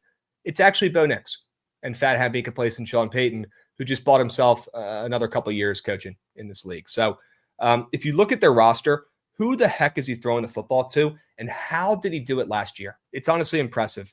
Well, after a year of film, guarantee you he doesn't run it back. Guarantee you he doesn't run it back. Cortland Sutton just got paid. He's probably due for an injury. Their wide receiver 2 is Marvin Mims. Sure, they bring in Evan Ingram. Who knows how many miles that guy's got left in the tank, right? I'm just not seeing a better or a good or even just equally as good from last year's season from Mr. Bo Nix. Schedule's going to be tougher. Not a guy I want to buy in. I think you sell high on Mr. Bo Nix. Love this from him. I was looking at this, trying to figure this tweak, so I figured it was good to bring up that I saw the other day. But despite playing behind, one of the best offensive lines in football that the Broncos have, 28th in CPOE, which is completion percentage over expectation, and only 22nd in yards per dropback. So, you would think with how good we're talking about, how much we're talking about Bo Nix, especially because a lot of those passes are at or near the line of scrimmage more than a lot of these other quarterbacks, those numbers would be a lot higher. He's sitting, has a time to make a picnic back there pretty much, because the pocket kept him incredibly clean last year. And the weapons, even though I do think them trading Vele is not groundbreaking, but maybe a sign of confidence in Pat Bryant or somebody like that. I think the wide receiver / pass catching room with Ingram is fine. Doesn't blow me away, but I think it's fine. But I just don't think Bo Nix is going to make or break, or not make, the receiving room. Might break it. Okay. Yeah, I'm just not seeing it. I do like Pat Bryant. I think he's going to be a glue guy and a good wide receiver in this league. I think he'll end up being wide receiver 2 on this team, maybe by the end of the season. But if your wide receiver 2 is Marvin Mims, you're in trouble. Yeah. You're in trouble, in my opinion. All right, a couple more here, and then we're going to move on to talk about some fantasy football draft advice, some fantasy football draft strategies, and some fantasy football targets. But a couple more busts here. And again, guys, if you're watching on YouTube, please drop a like. It cannot be easier or freer. You're already watching the video. Please drop a like and leave in the comments your favorite sleeper in fantasy football in the Big 2-5. Hurry up. Go, go, go. Go, go, go.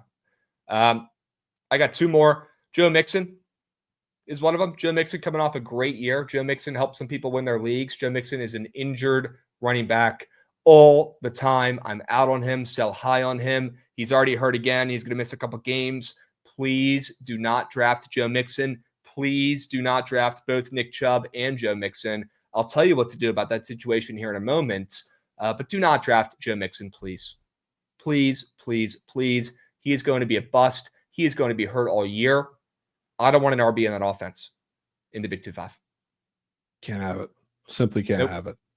Unless you're a dynasty owner. I'm drafting Woody Marks. Okay, sure. You could take a stab at Woody. if you'd like, or pork, Yeah. as some might call Pork. it. Jacoby's pork. You can take a Yep. stab at pork in Dynasty, but you don't want any of those other backs. Although we'll talk about that a little bit more here in a moment. Sure. You got one more up your sleeves here? I got one more. I'm going to go Wow. James Cook.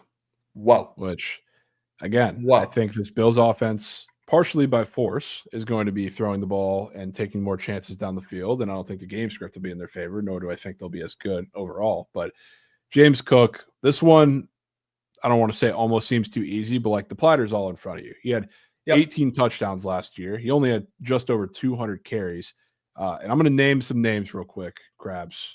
Rico Dowdle, Javonte Williams, Rashad White, Kyle Juszczyk, Travis Etienne, and even Bucky Irving, who wasn't the starter until maybe halfway throughout the season. Those are all just random names I picked out that played a higher offensive snap share than James Cook. So that's, I guess, a way to put you that he not only did the damage that he did touchdown-wise, but he did it with extreme efficiency. Not only extreme efficiency, but also when you have Josh Allen running in as many touchdowns as he did in throughout the year. So, like, is it cooked in a little bit to like where you're drafting him, some sort of regression? Yeah, it kind of is, but I don't think I want to target James Cook in any of these drafts. I don't expect the Bills offense to be nearly as good. I think if it is going to be somewhere near where it was last year, it's not going to be because the run game's as efficient. There's also, I guess, some lingering holdout disputes. We'll see. That'll eventually get settled, but I don't think James Cook is going to be nearly as efficient getting in the end zone, which obviously affects his status when he's a guy that's not getting, like, compared to Kyron Williams. And like, Kyron Williams is such a touchdown dependent guy, but he has almost double the snap share offensively than James Cook. He's at 81.5%, and James Cook is at 44.6, which is an insane difference. So, like, for a touchdown dependent guy, I'm good. This is one of those where people are going to hear that and say, what the hell is he thinking?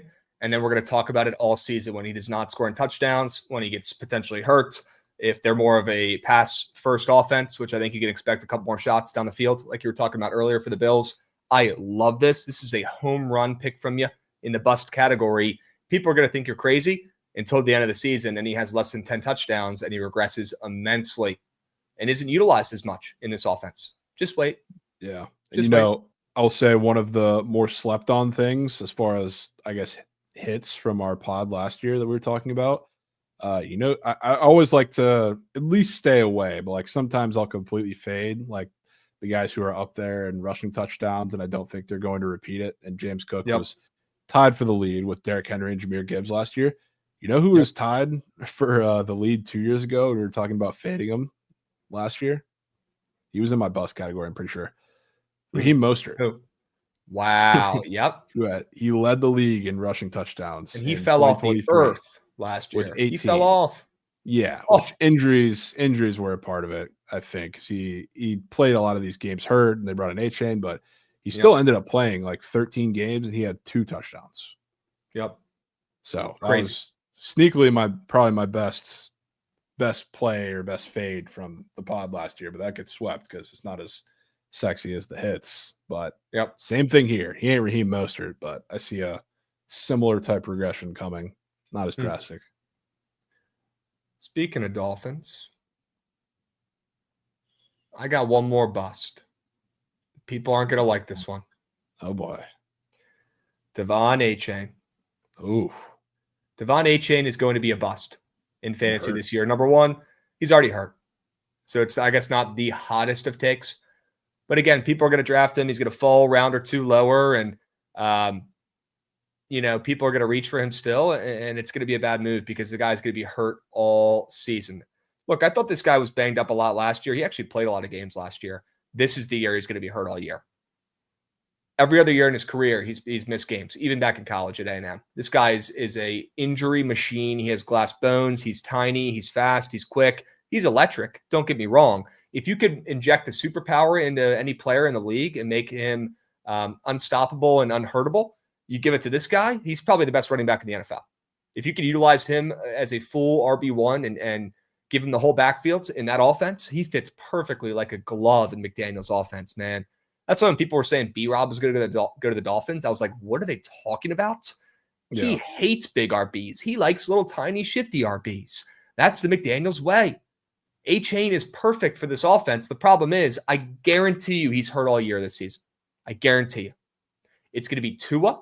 It's going to be Tyreek, who nobody's talking about. And it's going to be Jalen Waddle, your guy, who you think is going to break out this season as well. Ooh. Those are the guys who are going to shine in this offense until Tua gets hurt again as well. A-Chain's already hurt. He's going to be hurt all year. I actually like a couple of the other RBs in this offense. I think Ollie Gordon could get the reins and keep them in this offense for a little bit. Don't sleep. Don't sleep. A-Chain already banged up. He's a bust. I saw a tweet too, because I think it's pretty important. The injury for A-Chain is a calf injury. And this tweet that they're talking about is like, yeah, all the Halliburton, Tatum, and Damian Lillard, like Achilles stuff from the NBA has, I'm sure their medical team pretty spooked, is what the tweet said, which is right. Like, I'm sure you're going to see him very carefully managed. Who knows if that'll actually linger into the season? He'll miss games. We'll find out probably the next week or so. But they're probably going to be really careful with him, especially because like Jalen Wright is in the receiver or the running back room already hurt. Madison, who they signed, is not going to play this year. So they're going to be pretty cautious. So I think that's a good bet for me there. Do not draft him. He is a bust. He is a bust. Okay, I think that'll do it from the bust category. Let's move and groove and talk about some fantasy football draft advice.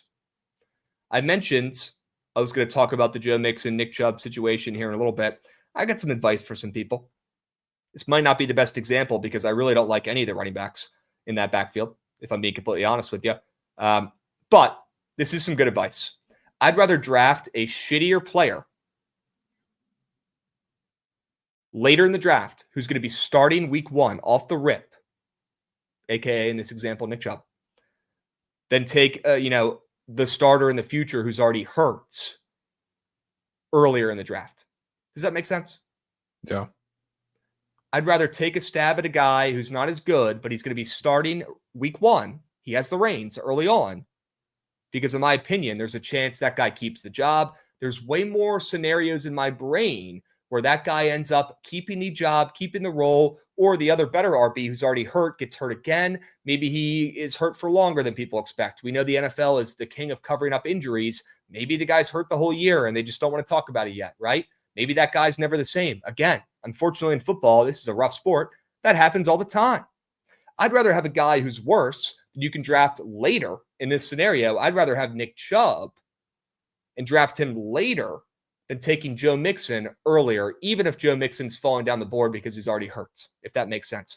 Take a guy who's going to have an impact early on in your league. Number one, there's so many scenarios in my head where this works out better for you because you could trade that guy, Nick Chubb, after a couple good weeks. And again, not the best example probably because I think Nick Chubb might be washed as well, but just trying to give you guys an example going on right now in the league. There's so many more scenarios in my brain where it works out good for you when you take a guy who's starting week 1 compared to taking the better guy who's hurt, who's going to be coming back midseason. Sure. I'm in on that. Okay. I'll rip off a couple of these here and then you can go. Sure. Look at the Prize Picks board when you're trying to figure out what players to draft. Go look at the Prize Picks board and see what squares are up for the season long category, because that'll help you guys figure out at least what the books are thinking about these guys you want to draft on your team. Because again, I preach this from the mountaintops all the time. We're smart, Jovan. You and me are smart. We're smarter than most. You know who's smarter than us? The books. You know who's smarter than us? Prize Picks. They know. So if you go and look up a guy you want to draft on Prize Picks for the season long category, and you see he's got a weirdly low rushing yards square as a running back, or he's got a weirdly low passing yard square as a QB, or like Sam Darnold this year, who has a 20 passing touchdown square up there, which is absurd. That's like half as many touchdowns as this guy's had the last couple of years. Half. It's probably for a reason, guys. So before you draft, your sleeper, before you draft the guys you want, go peep the Prize Picks board, go peep the season long category, and see what the books, see what Prize Picks is thinking. And if you don't have access to Prize Picks, go look on the books. They have odds up for that shit as well. Okay? Draft a good kicker on an elite offense. Please. How many times do I have to say it? If your league still has kickers in it, please draft a kicker first in your league. Draft a kicker in the 13th round. It can help you win your league. Shit, maybe the 12th. I was telling people last year, draft Brandon Aubrey in the 12th round. Well, he helped me win 2 of my leagues. Not even kidding. He was goated. Kickers matter if they're still in your league. Do not wait. Do not wait. If you do want to wait for something, take a defense in the last round. Odds are, even if you take one of the best elite defenses in the league, odds are you're still going to drop them. You're still going to need to pick up a new defense at some point when that good defense is playing a powerhouse of an offense. Don't even worry about it. Don't even deal with it. When everybody's taking defenses before kickers, flip-flop it. Take your kicker first. Take a defense in the last round and just go week to week with your defenses. I have found so much luck going week to week with your defenses. I strongly recommend it. I strongly recommend it. And real quick, again, to bring back the kicker sitch, a couple of kickers that I do like this year. I don't have a Brandon Aubrey this year. I was telling Goots before the pod, I think the Brandon Aubrey this year might just be Brandon Aubrey again. That guy might just be a robot. I don't want to force one, right? I want to give you guys winners. Okay. I don't see a crazy breakout kicker this year, but there are a couple guys I like. Brandon Aubrey, Jake Bates, Cameron Dicker, and your guy, Chase McLaughlin, who's not even up on Prize Picks, which is super weird. Super weird. Maybe he's kicking 50 field goals this year, right?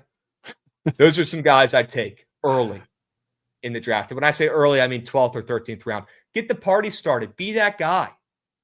It might piss off your league. No shit, they're pissed. They're pissed because you're about to win it. Don't worry about bye weeks. In my opinion, this is a strategy or some advice that I've always kind of thought about. I don't even look at the bye week shit. In my opinion, it might be better just to have everybody on your team having the same bye week and just chalking that week. And then every other week, you're bigger, better, faster, stronger.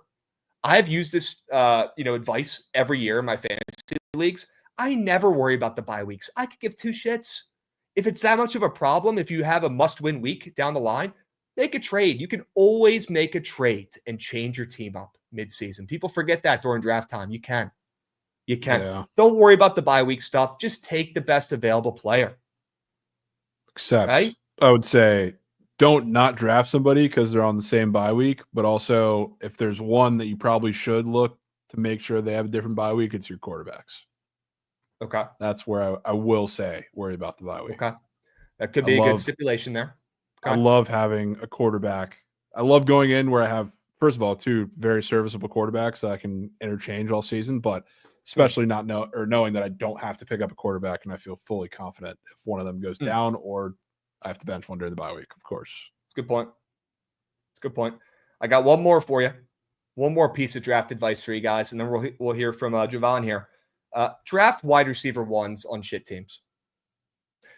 Not rocket science, right? Sounds like it makes a lot of sense. Not rocket science here, but a good reminder. Draft wide receiver ones on shit teams. Draft Malik Neighbors.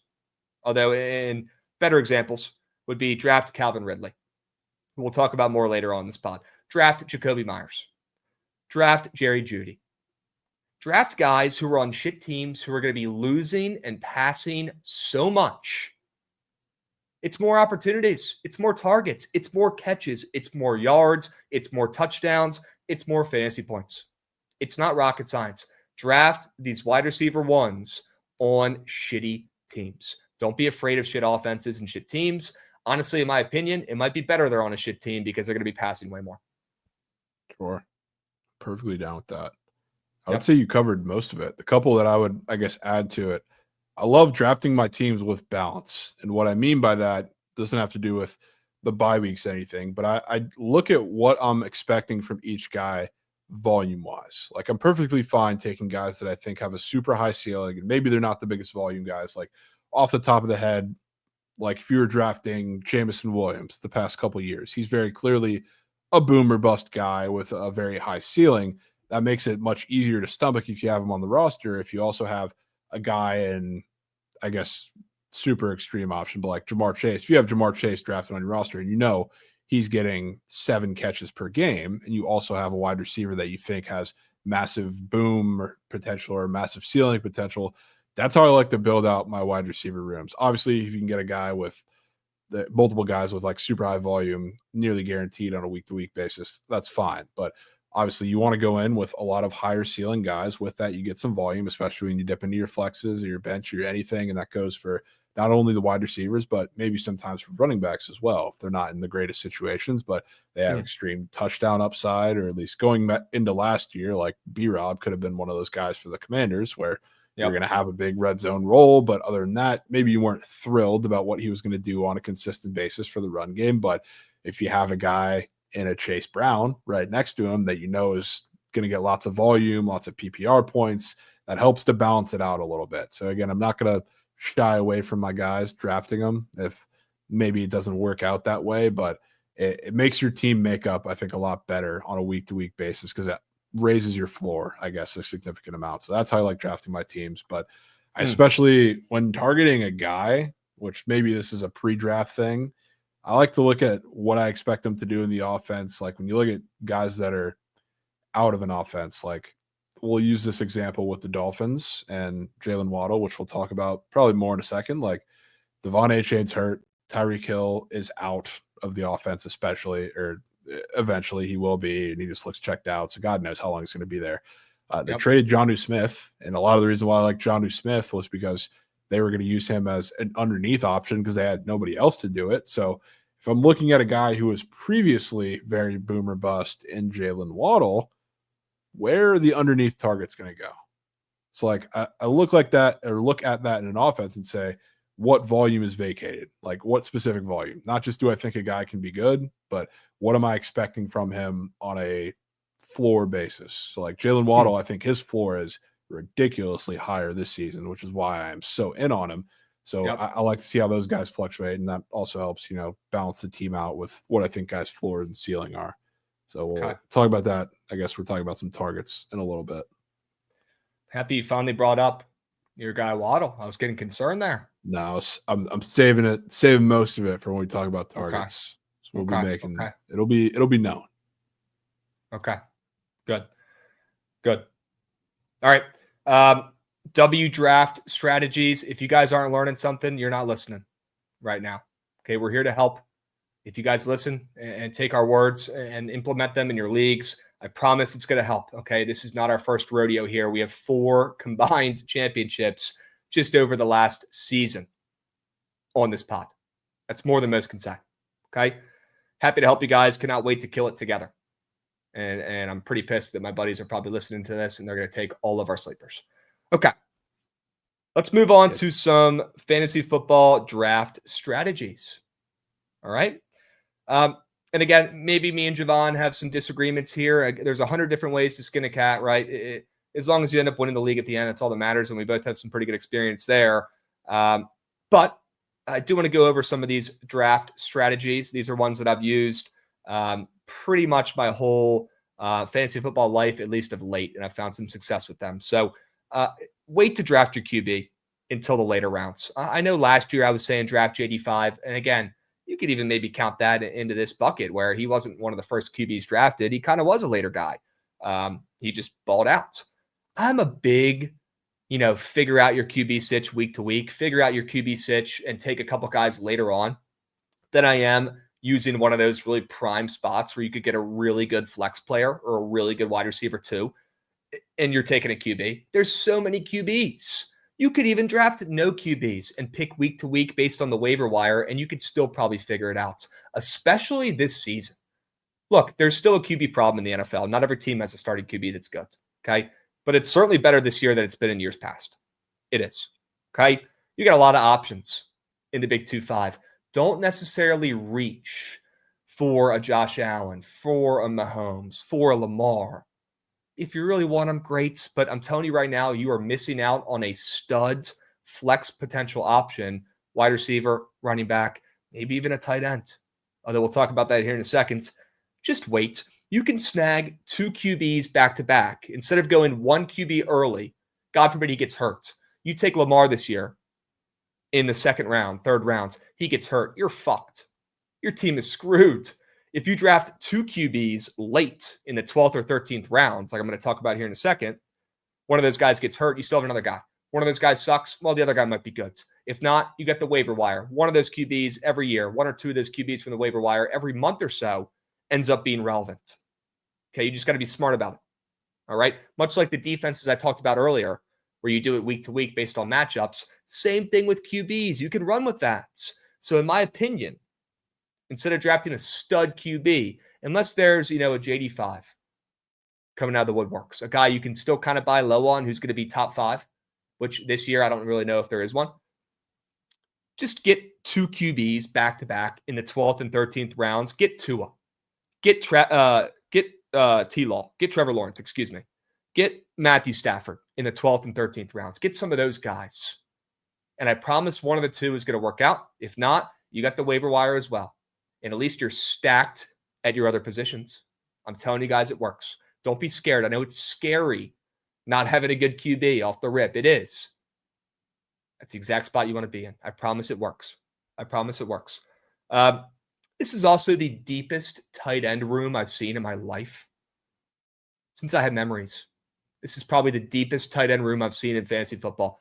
There are a lot of tight end options, Jovan. You talked about a couple. You talked about a sleeper who you said you might not even need to draft.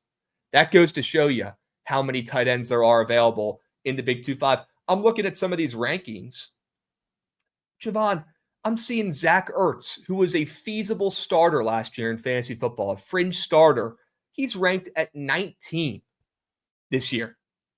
Unbelievable. Cade Otton, your guy down there in Tampa, who nobody's talking a lick about, who is going to be fantasy relevant from week to week, is 22nd.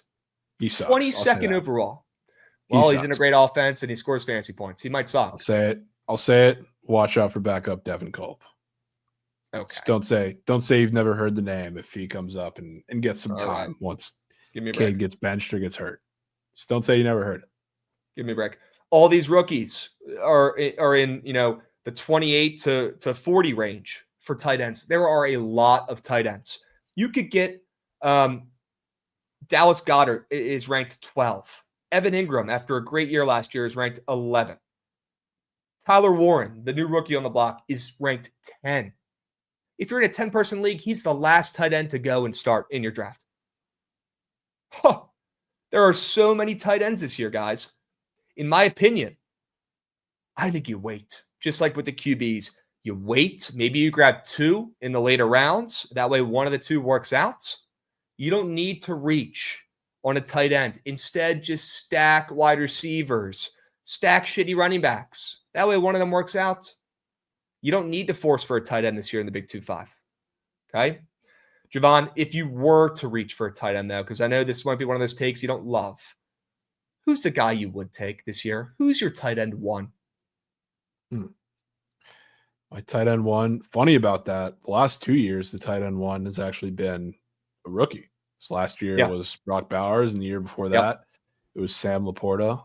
This year, I would say, it's really hard to say anybody but Brock Bowers, but for the sake of argument, I'm not going to go very far. I'm going to say it's still Trey McBride. Which I think the Cards offense is going to be better this year. Obviously, the touchdown shit you would hope goes back to normal, and he's still getting a bunch of red zone targets. So I'm going to say him. Okay. So I'm going to put a little stipulation in here to my tight end take. Unless Trey McBride falls to you perfectly, like Michael Vick 80-yard touchdown pass to Deshaun Jackson to open up Monday Night Football when I was a little kid, unless it falls right in your breadbasket and Trey McBride is there for you, try my strategy here and wait to take the tight ends. Take 2 of them late around when you're taking the QBs. I promise you it'll work. If not, you hit the waiver wire. You'll be okay. I don't fully disagree. I will throw a top 3 in there too, though. If you want to reach for Bowers, Kittle, or McBride, I'll give you a pass. The rest of them, even though like Sam Laporta is probably at that number 4, and I think he's gonna have a great year, you can wait a little bit. If you want to go reach for one of the couple guys up there, fine, tip cap. Other than that, I mean, there's a shit ton of depth. I'd rather draft Mark Andrews twice as late as one of those 3 guys and get a way better wide receiver too, personally. Yeah. Personally. I mean, there's a bunch of guys down here. David Njoku is down here. Hawkinson bounce back year is down here. Like, Tucker Kraft is down here. Loveland and Warren, of course, rookies. Ferguson in a Yep. great offense. Just anybody but Kyle Pitts, and you're good. Yep. All right, couple more draft strats here. This is a good one. This is one that people need to hear before their draft. Always take the best available player and figure out your roster construction later. Take the best available player every time. If you do that, you're going to win your league. Okay? You know why? Because you can always trade down the line. People forget during draft times. There's so much shit going on. There's so much labbing, so much research. You get so caught up in the draft, Jovan, and you want to stick with your guys. Nobody likes trading. That's why people very rarely trade, right? Trading is good. Don't be afraid to trade. Draft the best avail and trade for positions of need later on once your team settles in. That's how you win. That's how you win. Okay? Look, I'm a zero RB method guy. You guys probably think I'm freaks. I'm a no QB method guy, no tight end method guy, no running back method guy. I just stack wide receivers early on, and it works out really well for me. That's the method I've been doing the last couple of years. I know the zero RB method is almost impossible this season because just not many teams have one bell cow RB anymore. There's not a lot of great RBs anymore in general. There's just way more committees. These guys get hurt all the time. They don't last very long. I know it's a tough year to do the zero RB method. But if you could snag, one of Jovan's guys in the second round, Chase Brown, if you could snag Bucky Irving in the second round, or maybe those guys fall to the third if you're blessed and your league doesn't know ball, right? If you could snag just one of those two guys. Pacheco's down there. Sure. If you could snag Pacheco and they be your RB1, and then you fucking wait, and then you take the runts of the litter down at the bottom, the Ecklers.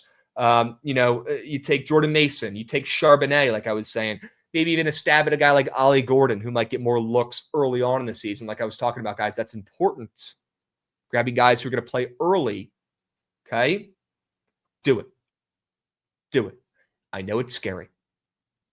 Okay. And running backs are going to be going early as shit this year because there's not many.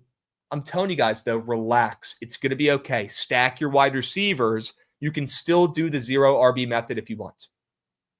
I guess it's not technically zero RB method. It's more like half an RB method, right? If you're grabbing one of those three goats that you mentioned, Pacheco, Chase Brown, or Bucky in the second or third, do that method. If you do, you might just win your league. Okay? One more here, and then we're going to hear from Jovan's draft strategies.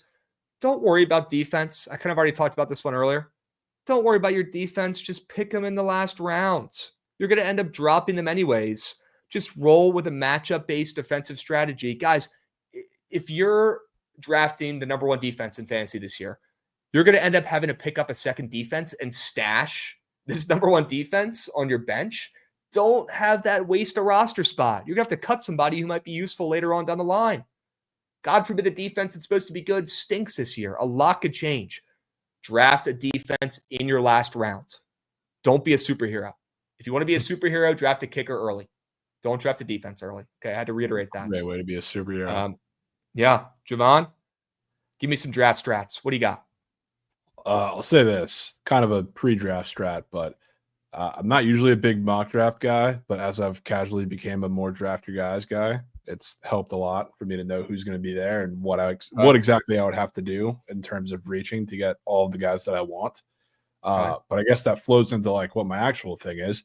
Don't be a bitch. Draft your guys in the first round. Like I'm totally fine with it. It's different every year, different every draft, surely, but don't be afraid to reach for your guys. And I've been stuck in, a lot of people have done the same exact things. Take who you think you have to take at a certain spot just because of where their ADP is, or even what shit ESPN tells you to do with their ADP and what's expected to be taken around that area. Come in with a plan, dude. Come in with a plan. Like we have all these guys that we're talking about. Obviously, we like pick who you want out of those or pick who you personally want, but go in with a plan. I think going into your draft with a strategy of I'm just going to take one of the five guys at the top that I can see in the ESPN draft list because that's where their ADP is just the worst thing you can possibly do. Go in with a plan, dude, because like my strategy in the first round, if I'm not in the top four, I'm taking Nico Collins. I don't give a shit where like what my strategy is, and that very obviously affects who I take in the second round. And I think it's also super important, especially for this year's draft, to not only have your guys throughout the whole draft, but have your guys in the second and third round, because you can take who you want in the second round, especially if you're early in the first round, at least the top half of the league. You have to be zoned in on the late second, early third little swap there, because that's where a lot of, I think, the valuable running backs are going to go, and it falls off dramatically after that, just like we're talking about. If you're not getting a running back early in the first round, you're very likely stuck getting one in the second and third turn, which is fine, because there you'll be able to get like Jonathan Taylor, or I don't know if Chase Brown's falling that far anymore, but like Derrick Henry's there. Depends on who you really want, but you better be fucking locked into some strategy there, because that's the most important point of your draft, especially if you're going with my strategy of drafting your guys no matter where you're getting them at, which sounds like a terrible strategy when you're putting it like that. But all I'm simply saying is don't be afraid to reach a couple picks if you know you don't want to draft CMC because you're too scared of the injury risk, but seems like you should take him just because he's there. Don't do that. Google ESPN mock drafts. Do some mock drafts. I'll roast ESPN for their ADPs. They're not always, the sharpest in all the land. And again, guys, do not rely on ADPs like Jovan was saying. Don't. If you do, you're going to lose your league. If you go in and just take the highest available player or auto draft, you might as well auto draft, by the way, if you're going to do that. You might as well not even be in the draft. Also, you're going to lose. Before you say the next part, like, it also helps knowing the site, because there are certain guys that I knew were much higher on every other site except the one we were drafting on. So I knew I had the luxury of waiting a little bit to draft them, and I didn't have to reach quite as much as I would have on a different site. So if certain guys are undervalued, know that going into the draft, because then when you have to take them, and you can reach on other guys, and you'll in all likelihood have a guy or two that you want sitting a little later than they should be sitting. Yep. Man, a lot of great strategies there. Go get your guy, especially early on, and then you can figure out more positional needs later on. But go get your guy. Reach a little bit and do some research. And if you're asking yourself, how the fuck do I do some research? Do what I'm about to do before my drafts. I haven't done it yet, but I'm about to do it probably this weekend. And that's you take every positional category that matters, at least QB, RB, wide receiver, tight end, and you find a GOAT, a sleeper, and a bust, and you write them down pre-draft. That's what I'm about to do. I do it every year. It helps me immensely. That way I have a little note sheet, a little cheat sheet, if you will, for guys not to take and guys to take and reach for. Okay? Do some research. Do some mock drafts. That might be the smartest thing we said on here yet, Jovan. Do mock drafts. It helps. Or else you might as well just turn on auto draft. And you might as well not be in the league. Right? I used to just think they were, which, I mean, they still are. They're like, it's like super try hard to do mock drafts, but at the same time, like, I can't tell you how many times I've been in a situation where I'm trying to draft my guy. Yeah. They get taken before that, and I'm like, what the fuck do I do? If you do mock then you're drafts, rattled. Yeah, then you're like, if you do the mock drafts beforehand, at least a handful of them, you've already gone through that if situation in your head, and you know what the possible outcomes are for that pick, that round, and the ramifications after that. So you've already been through that. So it's less. Okay. You want to go back and forth, or you want to just rip them? Let's go back and forth. Okay. Already kind of touched on this one a little bit here. I'm taking CD before Jay Jettas, before Neighbors, before Puka, before Amon-Ra, and before Brian Thomas. And before you say, yeah, no shit, look, I'm taking CD before I'm taking any of these goats. We haven't mentioned Jay Jettas one time. Take CD. You want to take a guy who's going to get triple covered every game because their wide receiver 2 is Ty Felton? I don't. You want to take a guy who has a rookie QB who's already bitching about him before the season started? I don't. Do not take Jay Jettas. Take CD. Agreed? Shout Brian Thomas, though. Yeah, I agree. Yep. Slept on. I don't have a Brian Thomas nug in here because I don't like to take sophomores and after they have a electric rookie season, even like my guys involved. But remember the Chris Godwin talk from last year about him being the slot and destroyed everything on that side of his body. He was leading the league in receptions. So if there's anybody to break the mold and I'm still okay with taking, it's Brian Thomas, and that's not biased. That's just sticking with the flow of the offense. But I'll say this. The top 4 of the draft should debatably, and I'm talking about, I guess, our top four, Jamar Chase, CeeDee Lamb, Bijan Robinson, Jahmyr Gibbs. If we're outside of that, wide receiver, I want more than Nico Collins. There is no running back I want more than Chase Brown, which that's, I guess, the newer part of this. We've talked about Nico Collins. Don't need to beat that to a drum very much, but Chase Brown, with not only we've talked about how good the offense is going to be for the Bengals, and you're also going to be in some trailing scripts, so not great for the run game at times, but we also know what Chase Brown can do in the receiving game, which, just like with Jahmyr Gibbs game, I think it just might, which is crazy to sound. And if we're talking about Jamar Chase, he's going to have a fantastic year, elite year. He's going to do what Jamar Chase does. If he doesn't repeat as wide receiver one, where is that other volume going to go in that offense? Same conversation we're talking with the Chiefs. Like, you have T. Higgins. That's the main one. You have a wide receiving room outside of that that's relatively bare. Same with the pass catching room as a whole, including the had the last couple of years there. I don't think he's going to see any sort of again. He's very involved in the passing game, and early reports out of camp are that's even being doubled at this point, which is a scary in a good way. I think he's going to be a monster. I agree. I'll be looking to take him. Yep. All right. I'd rather draft Devontae Adams later on in my draft than Puka early. People are forgetting that Devontae Adams even exists. Probably because of the season he had with the Jets and his butt buddy Aaron Rodgers, right? Maybe they should forget that because that was pretty bad. I'd rather take Devontae Adams late. People are acting like he's not even in the NFL anymore. Oh, he is. World for Devontae Adams on the other side of the field when Puka's getting double covered almost every play. I'd rather take Devontae Adams late than Puka early. Wow. Did not expect that from you. I'm shocked at that. Shocked at that. Yep. I can respect that, though. I think he has a little bit of a resurgence here this year. I'm seeing it. Wow. I'm in. I'm seeing it. All right. Here's where I'll throw a haymaker.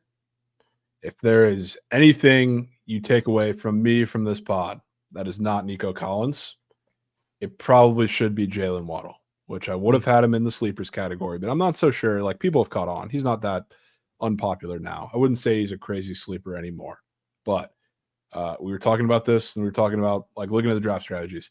The Dolphins, I think, are going to surprise some people, and that obviously all hinges on Tua's health a little bit. A lot of people are fading them this year. They're the most popularly faded team, it seems, and your commies are not far behind, but separate discussion. Yeah. Nobody likes the Dolphins this year, which is understandably so. Mike McDaniel is not impressed lately. Tua is always going to get hurt, and his next concussion is around the corner, which is unfortunate. The defense is bad, which we're talking about the offense. It only puts them in a positive script, but Devon Achane is banged up. You know how much volume he got in the short game passing-wise, Krabs? A shit ton last year. A lot. That's what he's built for. He's not a great running back. He is an elite pass catcher. You know who else? The reason I targeted him last year, got a lot in the short game because they're loved using his yak. Jonnu Smith, who's now gone. Tyreek Hill, does he want to be there? Fuck no, he doesn't. He might not be there by midseason. Jalen Waddle has been obviously, like, pretty injured himself, and that's a lot of the concern with him. But he's also, like, a big explosive guy. So you think of him as being more of the down-the-field option on the other side from Tyreek Hill. I think this year is going to be some of that, sure, but also really different in the fact that who else is getting the short volume pass for this receiving room? I think it's going to be a lot more Jalen Waddle than I think people realize. And like, if you're Mike McDaniel, who also, I think this is why I like it a little bit more. It's a back against the wall year for Mike McDaniel, and in terms of health, it's also a back against the wall year for Tua. See if he can stay healthy for a full year before they probably effectively move on from the both of them. And if you're either 21-year-old wide receiver who's on his way out and doesn't want to be there. No. Who already has CTE? Tyreek is, but he is, he's an interesting character. I don't know how he fits in this team. I don't know if he's going to be here too long, but are you going to lean on him? No. This is your time to prove it with Tua and to prove it with the guy, one of the only guys on the team that's signed there for the foreseeable future, because he just signed an extension before last year. So this is your chance to prove that you can do it with Jalen Waddle, the chance that you can prove it with Tua, the chance to prove that you have something worth saving on this offense, which I don't know if the answer. Wow. And of course, that would be much aided by Tua's brain staying in his head, which is a big question in itself. But I think it's part of the good shit for Jalen Waddle. Like, Jonnu Smith had elite volume when Tua wasn't even in there just because they're throwing short. That's all they could do. If it's a backup quarterback in there and they can't throw far down the field, I think Waddle was the short guy to begin with and start of this offense, and he will be if that happens too.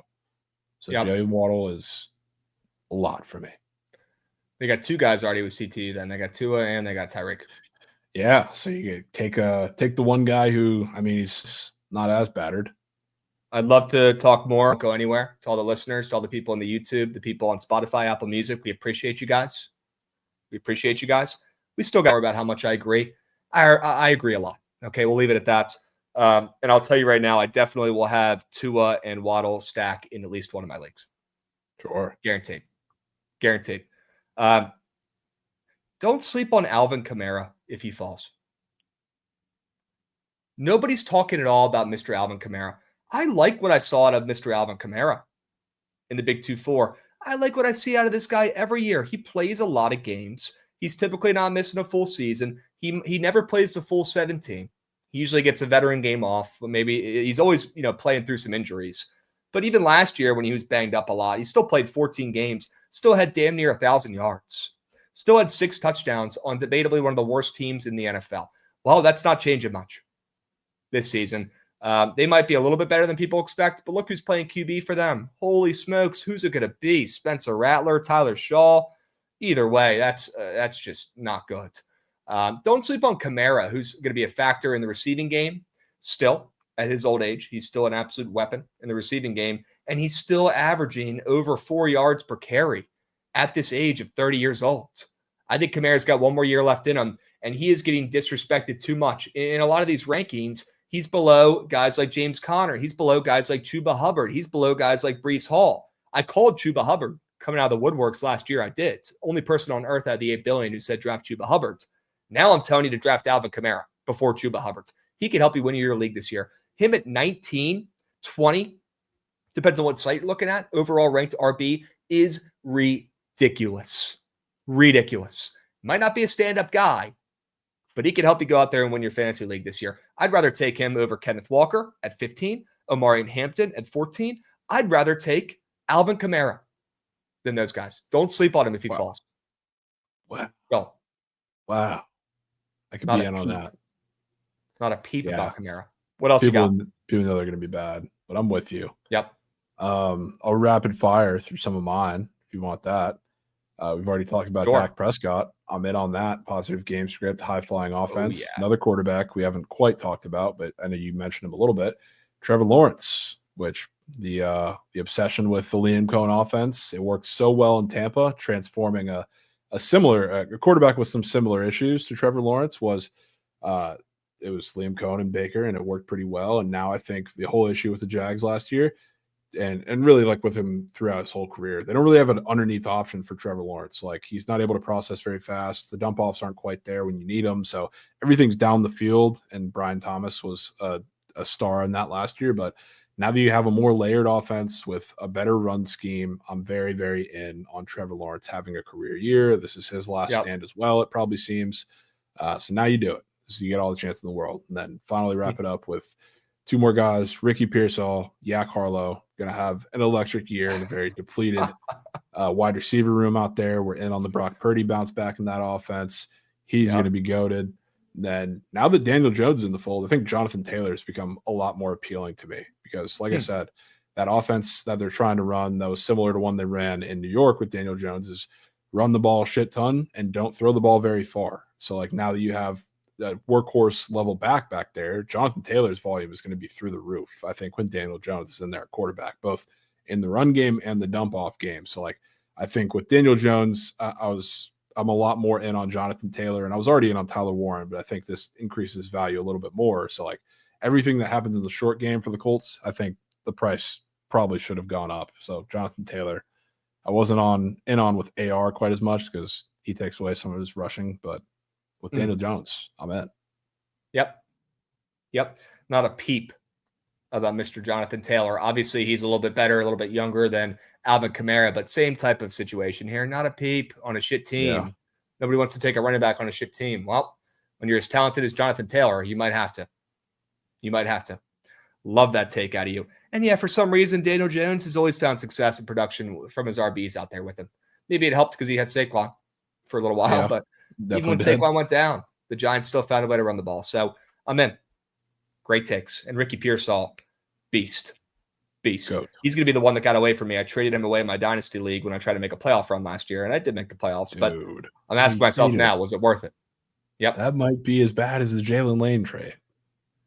I sold my soul to the devil. I traded Ricky Pearsall and Lad McConkey in my dynasty league. Yes. Yep. Yep. But it worked. I made the playoffs. It worked. I went from last place to fourth, trading those two guys. I know, two of the best receivers in the next decade. I know. Yeah, that's bad for you. I know. I wanted to dance. I wanted to make the playoffs, and I did. And then I lost in the first round. It was worth nothing. Oh, jeez. I'm gonna lose sleep over those two gents. You should. Yep. I know. All right. I got a couple more here. I will rapid fire as well. And this one I'll spend not too much time on because you're definitely going to disagree. I want Marvin Harrison on my fantasy football team. I want him on my team. He's valued right now at the right spot. A little bit lower than he was last year. He's going to be a stud. He's going to get 1,000 yards this year. Their offense is going to be better. Kyler is going to shut people up. He will. I'm not a big Kyler guy, but I'm big on him this year. And I'm big on the Cardinals offense. And I'm telling you right now, Marvin Harrison, I mentioned it once before. I need to mention it again because it's very important. The jump from year 1 to year 2 is massive for wide receivers over any position. They're learning a lot of new shit, whole new offense, a lot of new stuff, a lot very different than college. Big jump from year 1 to year 2. He's got the genes. He did it in college. He might not be a speedster like Tyreek, but this guy is going to be a possession receiver, one of the best in the NFL this year, and he's going for 1,000 yards. I'd rather have him than Terry McLaurin. I'd rather have him than Xavier Worthy. I'd rather have him than Jackson Smith. I'd rather have him than Mike Evans on my fantasy team this year. Sorry. That's just... Sorry. I would. Sorry. I would. Yep. Unreal. Adam Thielen is probably going to be very productive in the first couple weeks before he either gets hurt or maybe even traded. And by the time some people are listening to this pod, he might already be traded back to the Vikings. Who knows? Either way, you're going to get a couple good weeks out of Adam Thielen. And like I mentioned before, how important it is to start out strong in fantasy, draft guys later on in the draft who are going to be better in the beginning of the season and then figure it out as the season goes on. This is a perfect example of that. Take Thielen. He's going to have a couple big games in the first month or two before he gets hurt, tired, or traded. I'm telling you right now, do not forget about Adam Thielen. Do not forget. Stash Brandon Ayuk. If I didn't make that perfectly clear, stash him. He's not worth anything more than an empty Lay's chick bag at this point. Stash Brandon Ayuk. Around playoff time, I promise you're going to be thanking me. Just wait. Yep. Any other targets? Or are you good? You left it all out there on the field with that Jonathan Taylor take to close it out, I think. Yeah, I left it on the field. Maybe honorable mention to TJ Hawkinson. Ooh, good pick. After a injury-riddled bagel of a touchdown year, I think he bounces back. Even though I don't love J.J. McCarthy or that offense, you're getting Justin Jefferson with the start of the season, no Jordan Addison. They're trying to trade for receivers. Obviously not too confident in that receiver room. And who is a rookie quarterback, even though he's technically not a rookie, but first-year quarterback's best friend, your tight ends, this one is hopefully a lot healthier this year. Yep, I think that's a great shout. Do not sleep on Hawk. He can help you win your league this year, and nobody wants him on their team. That's a great, mid to late round draft stash. Or you go with a big veteran tight end and you take him as your TE2. Or if you're in a dynasty league, if you're in a tight end premium type of league, that's the kind of guy you want to target. Yeah. Don't sleep on Hawk. He's got one more year left in him. One more. I'm with you. Okay. All right, great pod. That's over 2 hours of fantasy football talk. If you guys didn't learn something, if you didn't enjoy this, that's on you. Great pod. A lot of great info here. Let's close this puppy out here real quick. But before we do, Jovan, I'm going to ask you the same question I asked you last year, and you said Brian Thomas, and you made some people very rich if they listened. Who is the one player you're eyeing this year who's going to win you your fantasy football league? That player is Nico Collins. Okay. And I wish I could go. Brian Thomas was obviously not a first rounder. So Nico Collins, depending on your league, is probably that. But there's a reason why I'm very willing to reach in a lot of spots for him. I think he will win you your league. And another very good helper to win your league will also be Jalen Waddle. So honorable mention to him. Okay. 1A, 1B. 1A, 1B. Love that. Love that. Remember when I told people earlier to draft wide receiver ones on shitty teams because they're going to be passing a lot? Remember that? I do. Of course. I got one for you. Calvin Ridley. Calvin Ridley is going to win you your fantasy league this year. This guy loves sports so much, he was betting on him. Got in trouble. Hit the reset button. This dude just lives and breathes sports. He can't even resist. He can't take a night off, even when he's hurt. Calvin Ridley, all jokes aside, is the only feasible target on this team at this point. And again, the least talked about number 1 overall pick I have ever seen in my lifetime. Cam Ward. Haven't heard one nice thing about Cam Ward the entire offseason. Not a peep. The least talked about number 1 overall pick ever. Crazy. That one cool throw is all we got in the media. Yeah. And that's enough for me.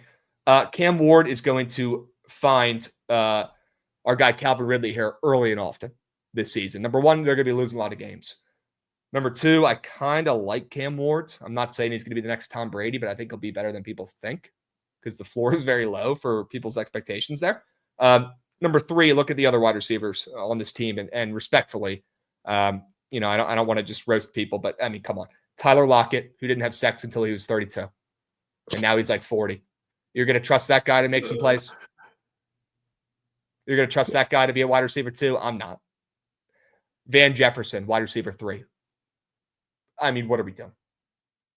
No wonder why people don't like Cam Ward this year. Look at these weapons. Alec Ayomanor, the guy from Stanford who Trent still has nightmares about. DK is another depth guy for them. Chamari DK. This team has nobody. Their tight end, people don't even know how to say his name. Chigakonkwo. This team has nobody. He's a Terp, by the way. Terp.